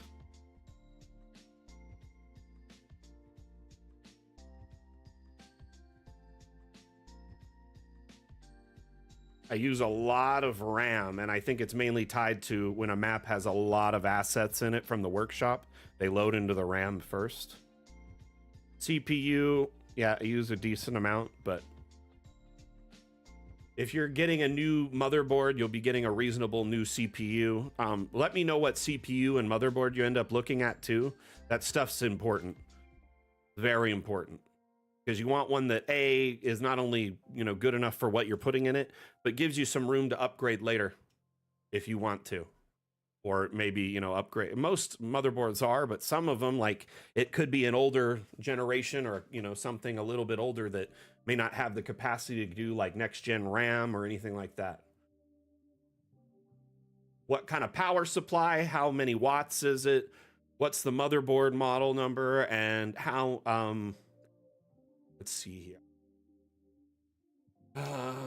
What else did I? Motherboard, and then, yeah, motherboard, power supply, and then if you can find out, like which Windows are they loading on it for you too. Windows 10 support ends in like 4 months, so probably want to do Windows 11. Sadly, that's kind of the time now. Honestly, I can't say for sure if we'll ever get Fog of War Eternal Reps. There's some speak of it, but I haven't seen it in action, and it could be a long while. We'd probably be outside of early access before we had anything like that. Yeah, power supply is very important. Halali, correct. I honestly usually get far above what I imagine I'm going to use when it comes to a power supply. Power supply is the driving force behind, you know, the entire computer.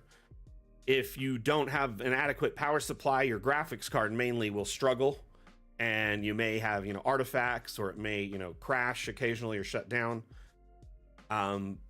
But the big thing is that graphics card is going to eat up a lot of power, so the power supply needs to be adequate to support it, the motherboard, everything else you have going on.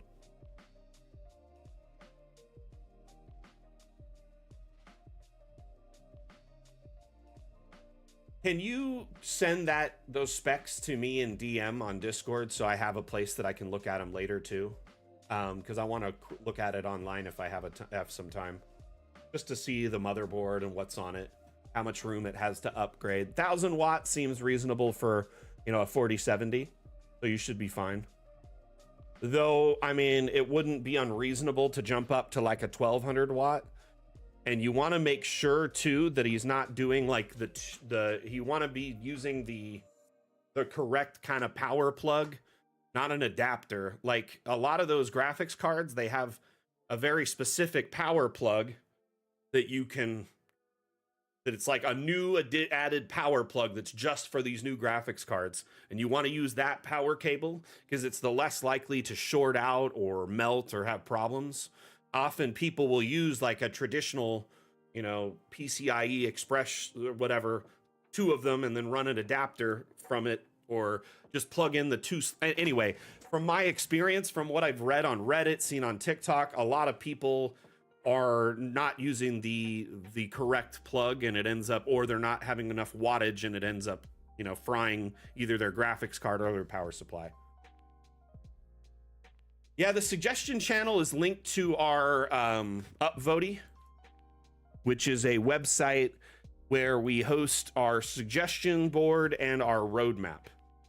So if you go to Upvote, you can see kind of what we've updated in the past, what we're planning on adding next, what we have planned for the future, and then you can see community suggestions under requests, suggestions. These feature requests, currently sorted by, highest to lowest. This is the highest requested multi-level with roofs. And that's going to be added in the next update. Second highest, circular round rooms. We finished that in the last update. We wanted to get that right before we jumped into multi-level. But yeah, the suggestion channel essentially shows all the suggestions that have been made here, and it automatically like puts it over there, like a web hooks it into our Discord. So you can come here and see all the ones from the past, or the ones we're currently working on, and then make your own suggestions. Though I highly recommend looking to see if one already exists before you add one. Search a couple of times, maybe different variations. That way, we don't get duplicates. A lot of times we have duplicates and we have to merge them together. Takes a significant amount of time. Anyway, I have to go through like once every 3 months and merge like hundreds of suggestions. So please do me a favor and make sure the suggestion isn't there. Okay. But anyway, Upvote, great place to hang out. Can you share that link over on YouTube, the Upvote? And I just, tossed it up in our Which. Anyway. Thank you.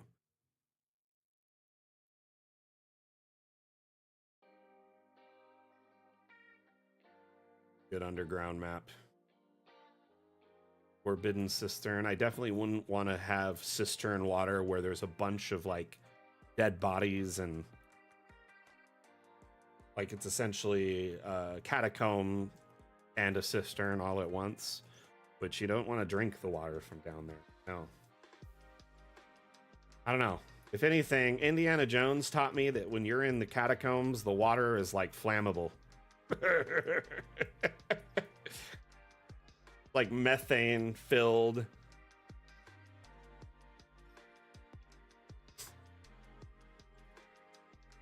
The height map, do you mean like the topography?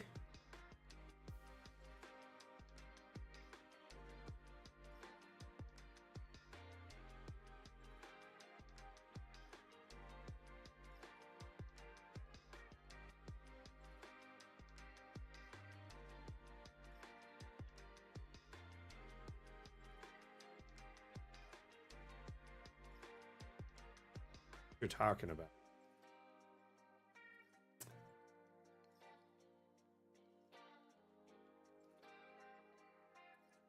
So New Mass Feliz over on YouTube asked, when will we have Darkness Fog to play RPG? So Dungeon Alchemist, I'm just going to point out before we dive into this, Dungeon Alchemist first and foremost is a map making tool, okay? Its primary purpose is to make maps, not to run games. If you are running a game in it, nothing against it. It's very possible, given some of the tools and utilities available, especially if you're running like a local in-person game, like on a TV tabletop. Fog of War isn't something that we'll likely be adding in Dungeon Alchemist until we leave early access.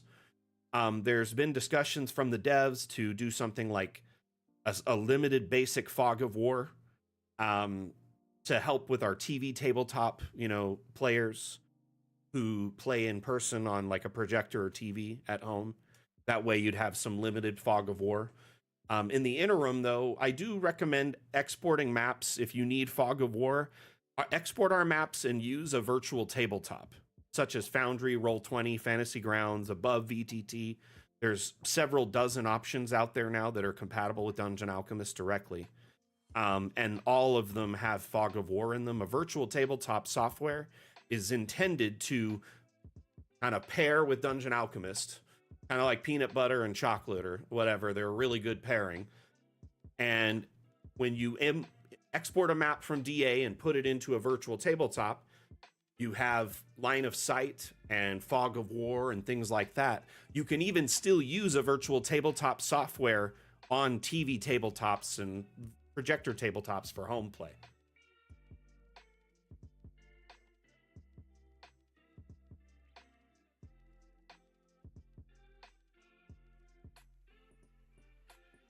Ah, so you use dynamic dungeons. Interesting. Gotcha. I've been actually working with our devs to try and get a direct or dynamic dungeons export. And the thing about dynamic dungeons is it is a virtual tabletop. It's an interactive tabletop software designed for localized play, for, you know, playing in person. I'm assuming that's what you do. Do you use a TV or a projector by chance? I'm just kind of guessing based on what you're telling me, though.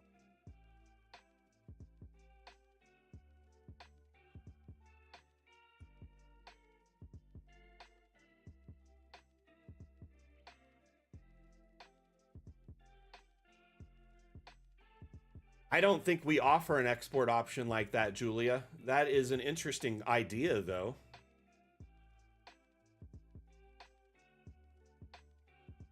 So, Noob, some suggestions in your situation if you are using a TV tabletop, because that's what I'm assuming just based on dynamic dungeons alone. It's usually meant for localized play. I would recommend using, you know, local options like a real something textile to make your fog of war. A few suggestions that I've seen and seen images of and video of, and people have told me of in our community. One is just a simple, very simple approach: a black sheet. You can pull one out of the closet if you have one, you know, or a towel or something, and you cover a portion of the table and then reveal it as they go. That's one option. The other is if you're in the top down and you've turned off, let's say, first off, you turn on the grid, right? And you've turned off the UI, which I recommend for TV tabletop play. You're now kind of in the overhead version of the map, right? You can then only reveal to your players just what will be seen by them with their vision cones. So if your players have, you know, 100 feet of dark vision, for instance, you just kind of give them this portion. And as they move up here, you would reveal over here and then up this way a little bit for them. I know that's a pain. And pro tip, try to find the space, the like size you want, and don't zoom in and out anymore. That way you're not accidentally revealing areas to them. Other things I've seen used to great effect. Someone took the like cotton that's used for like stuffing a pillow or making those like spider webs outside your home on Halloween, right? They took that and they'd cover different areas of the map like clouds, and then they just pull back the cloud like a fog of war and reveal it when they wanted to reveal that area. Another thing people have done is actually make little cutouts of roofing from using construction paper. Like they bought some brown construction paper, black construction paper, and drew some shingles on it and then cut it into like a roof shape, and then they put it on top of the houses and then they peel that back if they go inside. Lastly,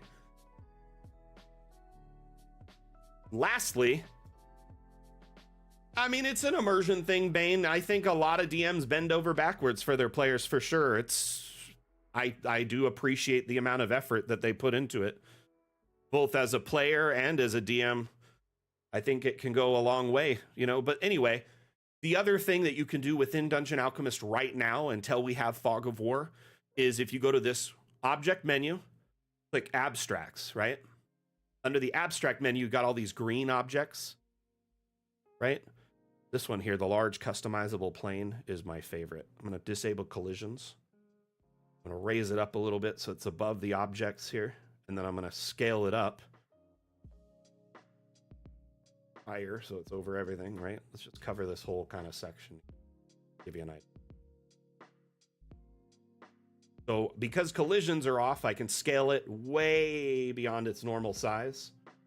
And then you can just pick a color black to cover that if you wanted to. Or if you wanted it a solid black, you can insert like a solid black image. Makes it even darker. These abstracts are really cool because you can insert all kinds of images into them and make custom like overlays, decals for your maps. So maybe you want to add some blood or a magic circle or whatever. Hey, Echo, how you doing? Welcome to the chat, by the way. So this is kind of a manual way to do it, Feliz. Notice there, it's still under there, and you can just, as the DM, delete this object when they get to that area, and then it's all revealed, right? Yep, delete to unhide it. You got it, my man. Another thing you're gonna like in our next update, Noob Master.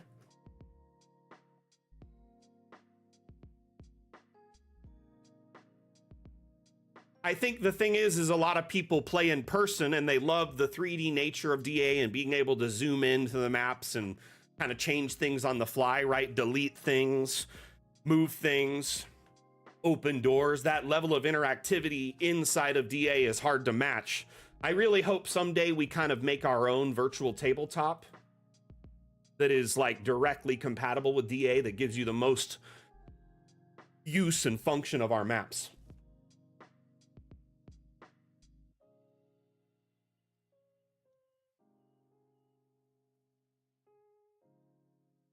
Anyway. Oh, I'm sorry. If I'm talking too fast, let me know, my friend. I want to make sure that whatever I'm saying, Feliz, is understood by you. You know what I mean? Here, check this out. In our next update, you'll be able to put the grid on top of everything. What were you going to ask about, Echo?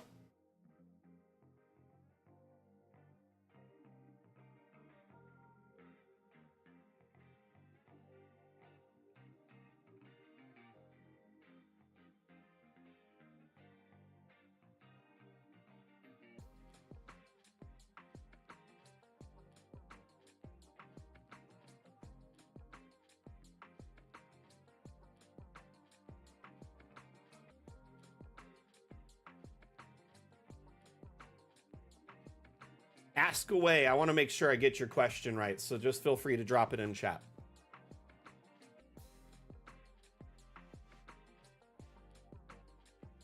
Plenty of people do it already. Many different virtual tabletops are compatible with DA. One thing that you can look into, I'm assuming you're like an indie dev or something, you're trying to make your own tool.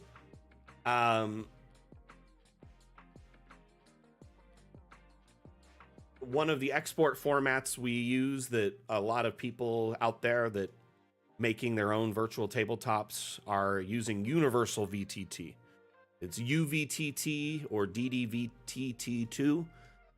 It's made by, who is it? Not Dynamic Dungeons. Dungeon Draft, I believe, invented this format as a way to kind of universalize all the virtual tabletop platforms out there, because they kind of all have their own thing. Foundry has images and video mixed with a JSON file, right? Fantasy Grounds has images and video mixed with an XML file. Roll20 has images and video mixed with a script. So they're all kind of their own thing, whereas UVTT is a universal format that's used across like 40 or more different virtual tabletops now. The downside of UVTT at this point in time, though, is it currently does not support animated maps. So it is limited into only still maps, which is kind of a bummer. I'm not going to lie. And by the way, Echo, if you are in our Discord, I would recommend it if you're not already. You can spin up a thread in our support forum, ask questions related to it, and our devs might even hop in and answer your questions there. And like provide you insight. The thing is, and same with you, Julia. We've had people come in and they're like, "Hey, I want to make a module that works with Dungeon Alchemist to does XYZ and then throw it on GitHub. Can I do that?" There's been a couple people that have done it, and the devs love it. They are kind of that indie devs support other devs mindset. They use Git all the time. They definitely love supporting other people like that if they're supporting us.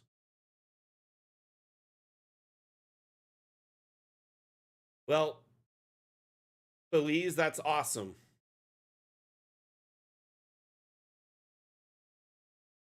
That's really cool. I'm glad to hear it.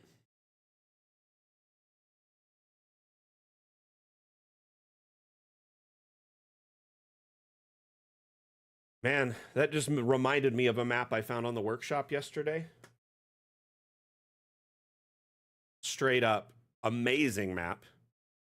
So you said Baldur's Gate or Baldur's style. This map here is almost a perfect like replication of the Goblin Camp from Baldur's Gate 3. Made entirely in Dungeon Alchemist. It's also funny you say that because we have a very good relationship with the people over at Larian. Put water in here, probably because it deleted all their rocks. They didn't want it again. Watch. Water has this nasty habit of destroying things. Yep. Or filling up too high. Went up way higher than they wanted it. So smart. The ice works. There's also some running water assets on the workshop that could go over this to kind of make it look like water. Anyway, otherwise though, it is essentially the Goblin Camp from Baldur's Gate 3. Got the entry.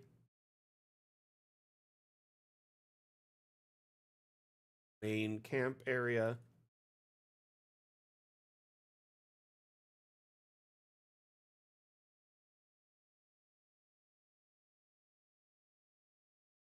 So I will tell you this though, Echo, is one thing they are very protective of is our assets.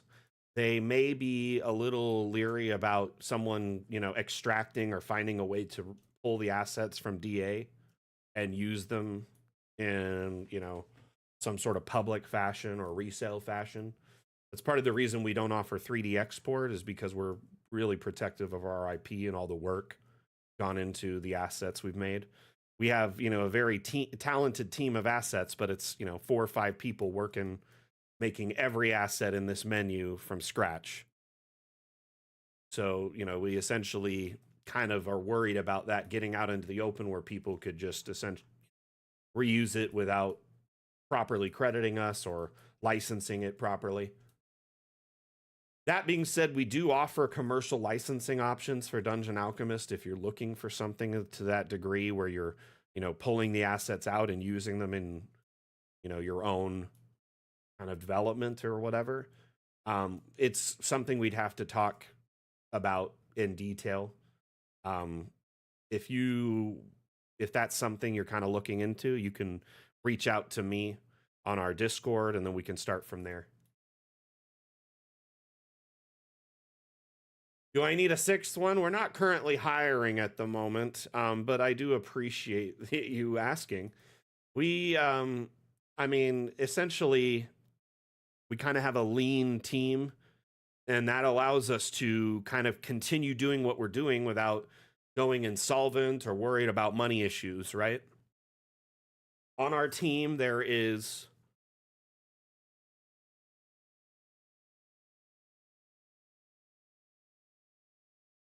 like 3.5 devs, right? We have some artists that make assets, and then we also have artists that build effects. One artist that builds effects, and then several artists that build the assets. And like the animations for them.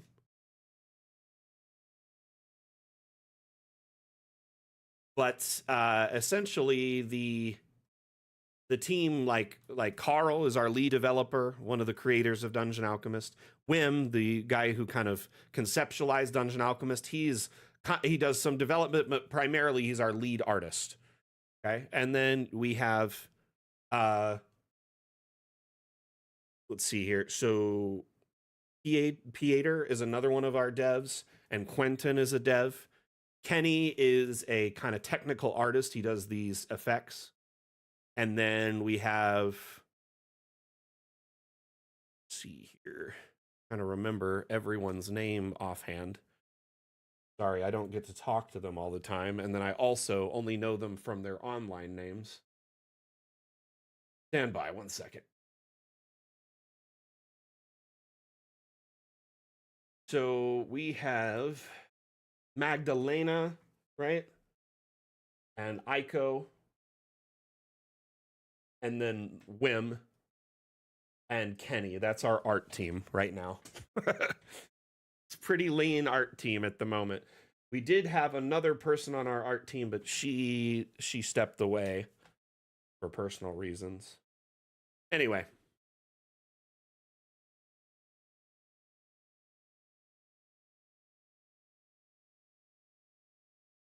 I'm the community team, an army of one, I like to say. I manage myself. Yeah, I'm the one that posted them, silly. You'd think I'd remember everyone's name, but I don't talk to them every day.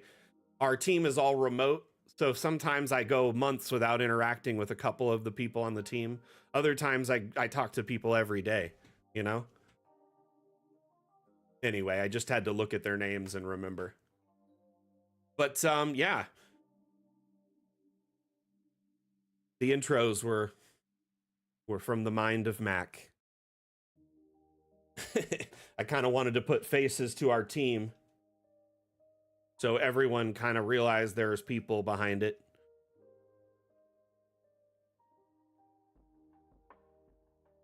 But yeah, I think they did a really good job recreating the goblin camp from Baldur's Gate in Dungeon Alchemist. Definitely want the devs to see this. I think they'd like it, and they'd probably send it over to the Larian guys, and Larian would be like, what?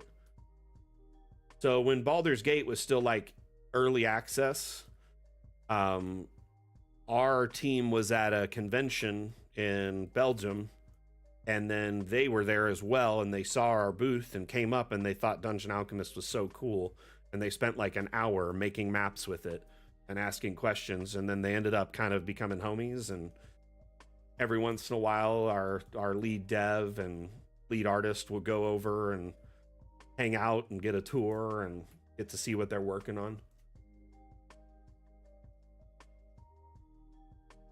Might have even been consultants for them, who knows, really, for like map generation tools or something, licensing. Anyway, I'm only speculating to a degree here because I don't know exactly what they're talking about when they're there, and they told me they're under NDA, so who knows. Anyway, very neat relationship we have with the team over at Larian. Not to name drop or anything, I just think it's cool when you have, you know, cooperation and also just like homies in the industry. Because it is a very competitive industry, so it's just nice to see people who are like, hey, let's be friends.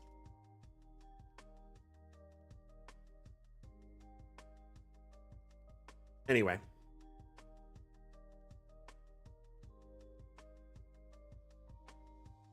So any Baldur's Gate fans recognize this map? Does it look pretty close to the goblin camp from the game? I honestly think it's like almost a 1-to-1.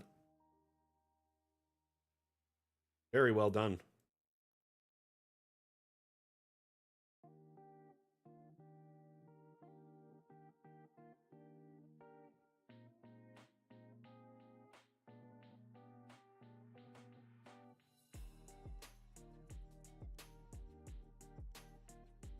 I just love that someone was able to build this whole thing in Dungeon Alchemist. It's mind-blowing.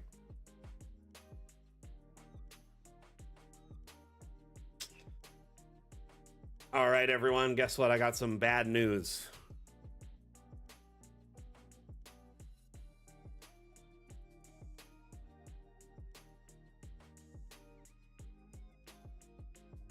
First bit of bad news is the stream has got to wrap up because we are now 10 past the hour, so it's time to wrap it up. end today's. It is on the marketplace. Here, let me grab the link really quick. Sound good?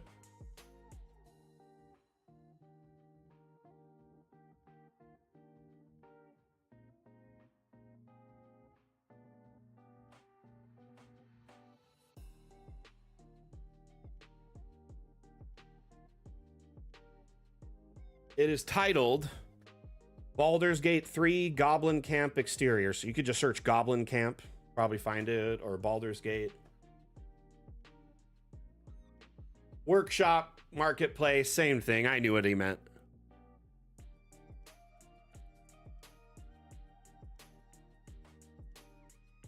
Technically, people can monetize their works on the Steam Workshop. So it can act as a marketplace. You can monetize your assets that you make and put them up for sale, so somebody would have to pay for it to get at it. Anyway, or maps too. But you have to like link some kind of payment account and verify your identity and stuff to do that with Steam. It's something Steam does, not something we do. Anyway. I don't think many people take advantage of their marketplace. That really only for selling like knives and Counter-Strike.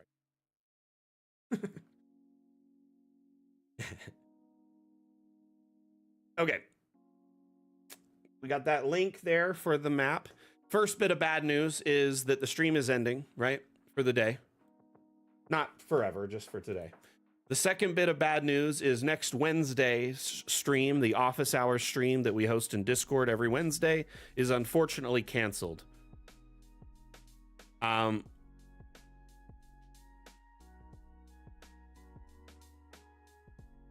Oh, they made another one too? Cool, good to know. Didn't know that. So every Wednesday we host a stream in our Discord that's a Discord exclusive stream because they're not included in our multi-streams. Right now we're live on Twitch, TikTok, Facebook, Twitter, YouTube, and Steam simultaneously. But unfortunately, Discord doesn't support multi-streaming. So every Wednesday, that's where we hang out. But this Wednesday, my wife has her annual checkup with her rheumatologist. So it's an appointment we cannot miss because it's once a year, very important for her to get her, medications refilled and stuff for the year. So we cannot miss it. I forgot that it was upcoming actually, because for some reason the calendar got messed up or deleted for it. But I got a reminder text from them just recently. I was like, oh, we do have that appointment. Anyway. So I will be back Monday though, for sure. Monday with Map Maker Monday will be happening. Let's open up what we're working on right now on Map Maker Monday. I wish I was making more progress on this, but when you only do like 30 minutes, an hour a week, it does only get a little bit done at a time, because we spend a lot of the time of the stream chatting, discussing people's campaigns, providing support, showing, teasers from the upcoming updates. So we don't always spend time working on it. But yeah, I will be live Monday, just this upcoming Wednesday, the 25th, there will be no stream, just to reiterate that.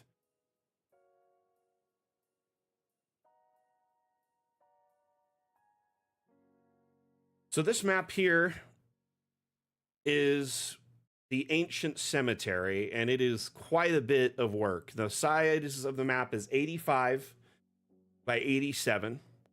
And a lot of this work has been done by hand, pretty much all of it. I started over in this corner here, where there's like an entryway, and a little pond, and then made the road by hand using the terrain tool. I wanted a wide road that wagons, carrying the dead could come in and still have room for a passing wagon, essentially. And then these graves here are kind of considered more like medium graves. I'm not really happy with the amount of crosses, because it's kind of like a fantasy setting wouldn't have Christianity, I don't think. So I might change some of these grave markers and mix it up a bit.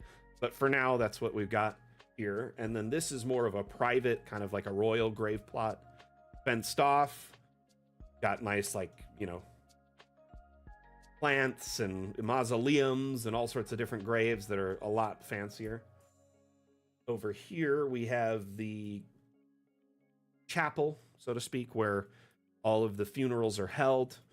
Made a 3-story bell tower by hand using just objects for everything above the second level or higher. So it's possible to do multi-level right now, but you got to disable collisions and then use structural objects such as the freestanding walls and raise them up and kind of snap them into new frames at the higher points. Anyway, so this little chapel here, beautiful garden wrapped around it that I built by hand, paved by hand. Took some time, but I think it looks great, you know? Fountains, gazebos, seating areas, and then back here is their burial space for where they bury their, priests and nuns or whatever, or paladins and clerics that have served with their clergy over the generations, because this is an ancient cemetery, so it's probably been hundreds of thousands of years. Next, I kind of laid out all these roads and hedges, and then I put this area over here, which is the caretaker's cottage. It is the caretaker manages the property, helps, water all the plants, trim all the plants, dig graves, just help keep things clean. And he lives on site to kind of keep an eye on things, to make sure there's no grave robbers, but also is always present. But this is his personal property where he's got his own kind of garden, a bit of a green thumb, but also some workspaces close to the gate so he can get in and out with equipment. He has his little, it's not a menagerie, I guess, but a greenhouse of all his like plants from faraway lands and other realms, so to speak, and he keeps them in here to keep them safe and keep people safe from them. Like these fey plants might be dangerous or poisonous. These desert plants need to be in a biome to keep them safe. Private collection, so to speak. Yeah, it's his private greenhouse with his collection of plants. Some might be poisonous, and dangerous. Some might even be illegal, who knows? But he's got his bonsai, a dryad over here, right? Over here we've got the various mandrakes, and then if you follow the path, there's a path all the way around his house, and in the back is another plant, a little snapdragon kind of thing going on here. Venus flytrap, sorry, not a snap. And then back here he's got like a shed, storage areas, hedges around the property make it more private and stuff. Right here is a little hatch, because people are saying, oh, he's probably a necromancer or up to no good. So there's a little hatch under this pile of manure, so it's secret and kept hidden out of sight from prying eyes. I think I need to put something there though to block that fence. People could see through it, so I'm thinking either hedges or some ivy, something like this. Put some on both sides of it, snap it into there. Disable collisions so I can, and that would give it some privacy. This area. Probably do that on Monday. Anyway, but I've been working on this quite a while now, just one day a week for about an hour a week, a half hour a week. And right now we are over in this corner, which we've been calling the sardine can, because it's pauper graves. The less fortunate, people who didn't have a lot of wealth or property when they died, so they couldn't afford like a big plot or a proper burial or funeral. Now, in this culture, this society, everyone's afforded a proper grave site. So when someone dies, they give them a grave, but someone in their family, friends, co-workers, whatever, has to dig the grave and bury them. Or they have to pay someone to do it, right? So some of the graves are more like primitive vertical graves. Some of them are columbariums, where it's like just an item to remember them by. And others are just kind of packed in, very primitive graves. Yeah, the hedges are great. I'm definitely going to be adding hedges to a lot of this later on. It's just such a time-consuming detail that's more of like a finish work. I consider it finish work, you know what I mean? Like the work you do when you're wrapping up the build to make it look like lived in and detailed. But yeah, coming up with like hundreds of unique grave markers and interesting grave markers has been the challenge. Been using a lot of different items to kind of fill the void. some things like this is like to signify that they were like a couple married or something like that. Sometimes we'll do like a boat to maybe signify that they were a sailor, or an item to show they were a warrior.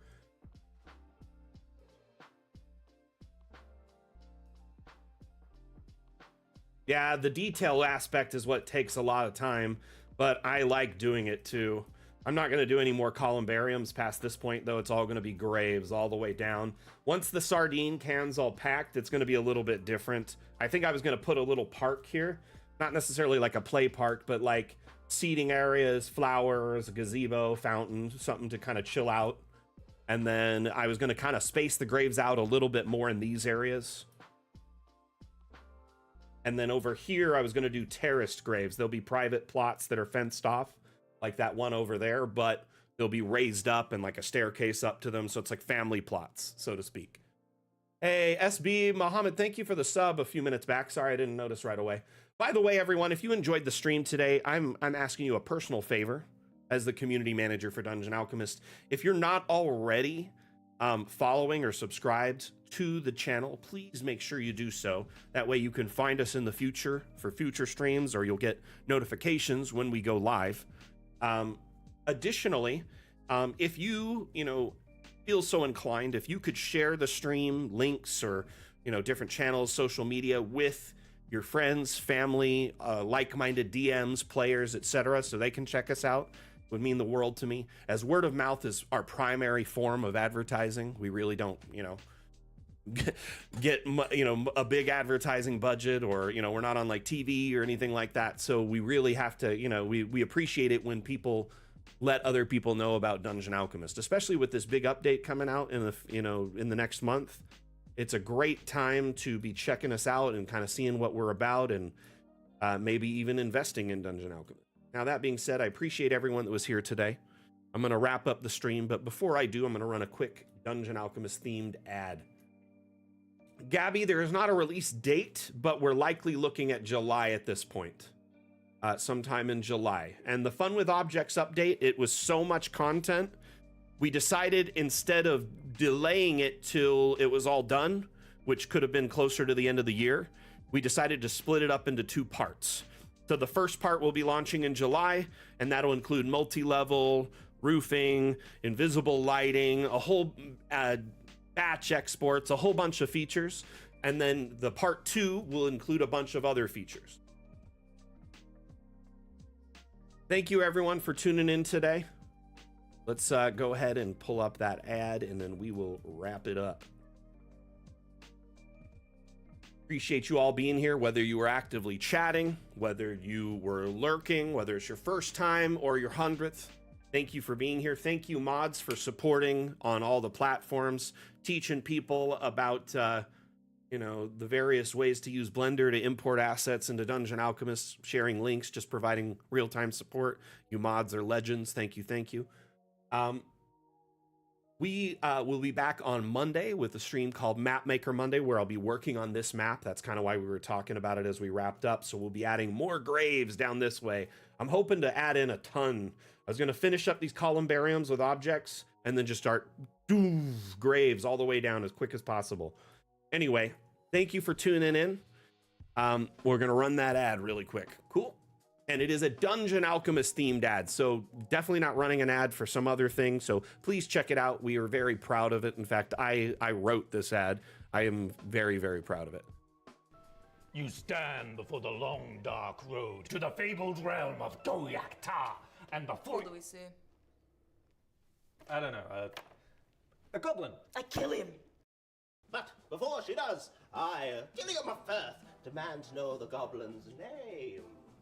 Hi, my name is Woblin. Where do you live there, Woblin? I don't think that's relevant. Well, but I, Gilliam of Firth, demand to seek the goblin's abode. Clever. Find family. Kill entire bloodline. I like it. Seriously, we're doing this? Okay, well, won't be needing that anymore, will I? Ever get caught by your players with your pants down? Dungeon Alchemist lets you create wonderful maps for any encounter in seconds. Oh, Woblin, that's a very impressive cheese collection you've got there. Yeah, it is quite impressive, yes. But you know what's more impressive?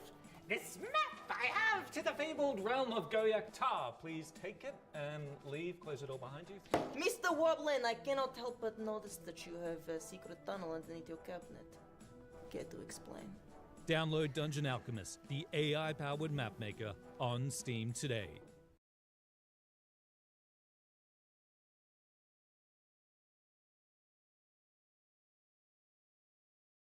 All right, everyone. Thank you again for tuning in. Really appreciate you being here today, and we'll see you on Monday. Otherwise, thank you for tuning in. See you next time. I give a damn. Back out. Bye.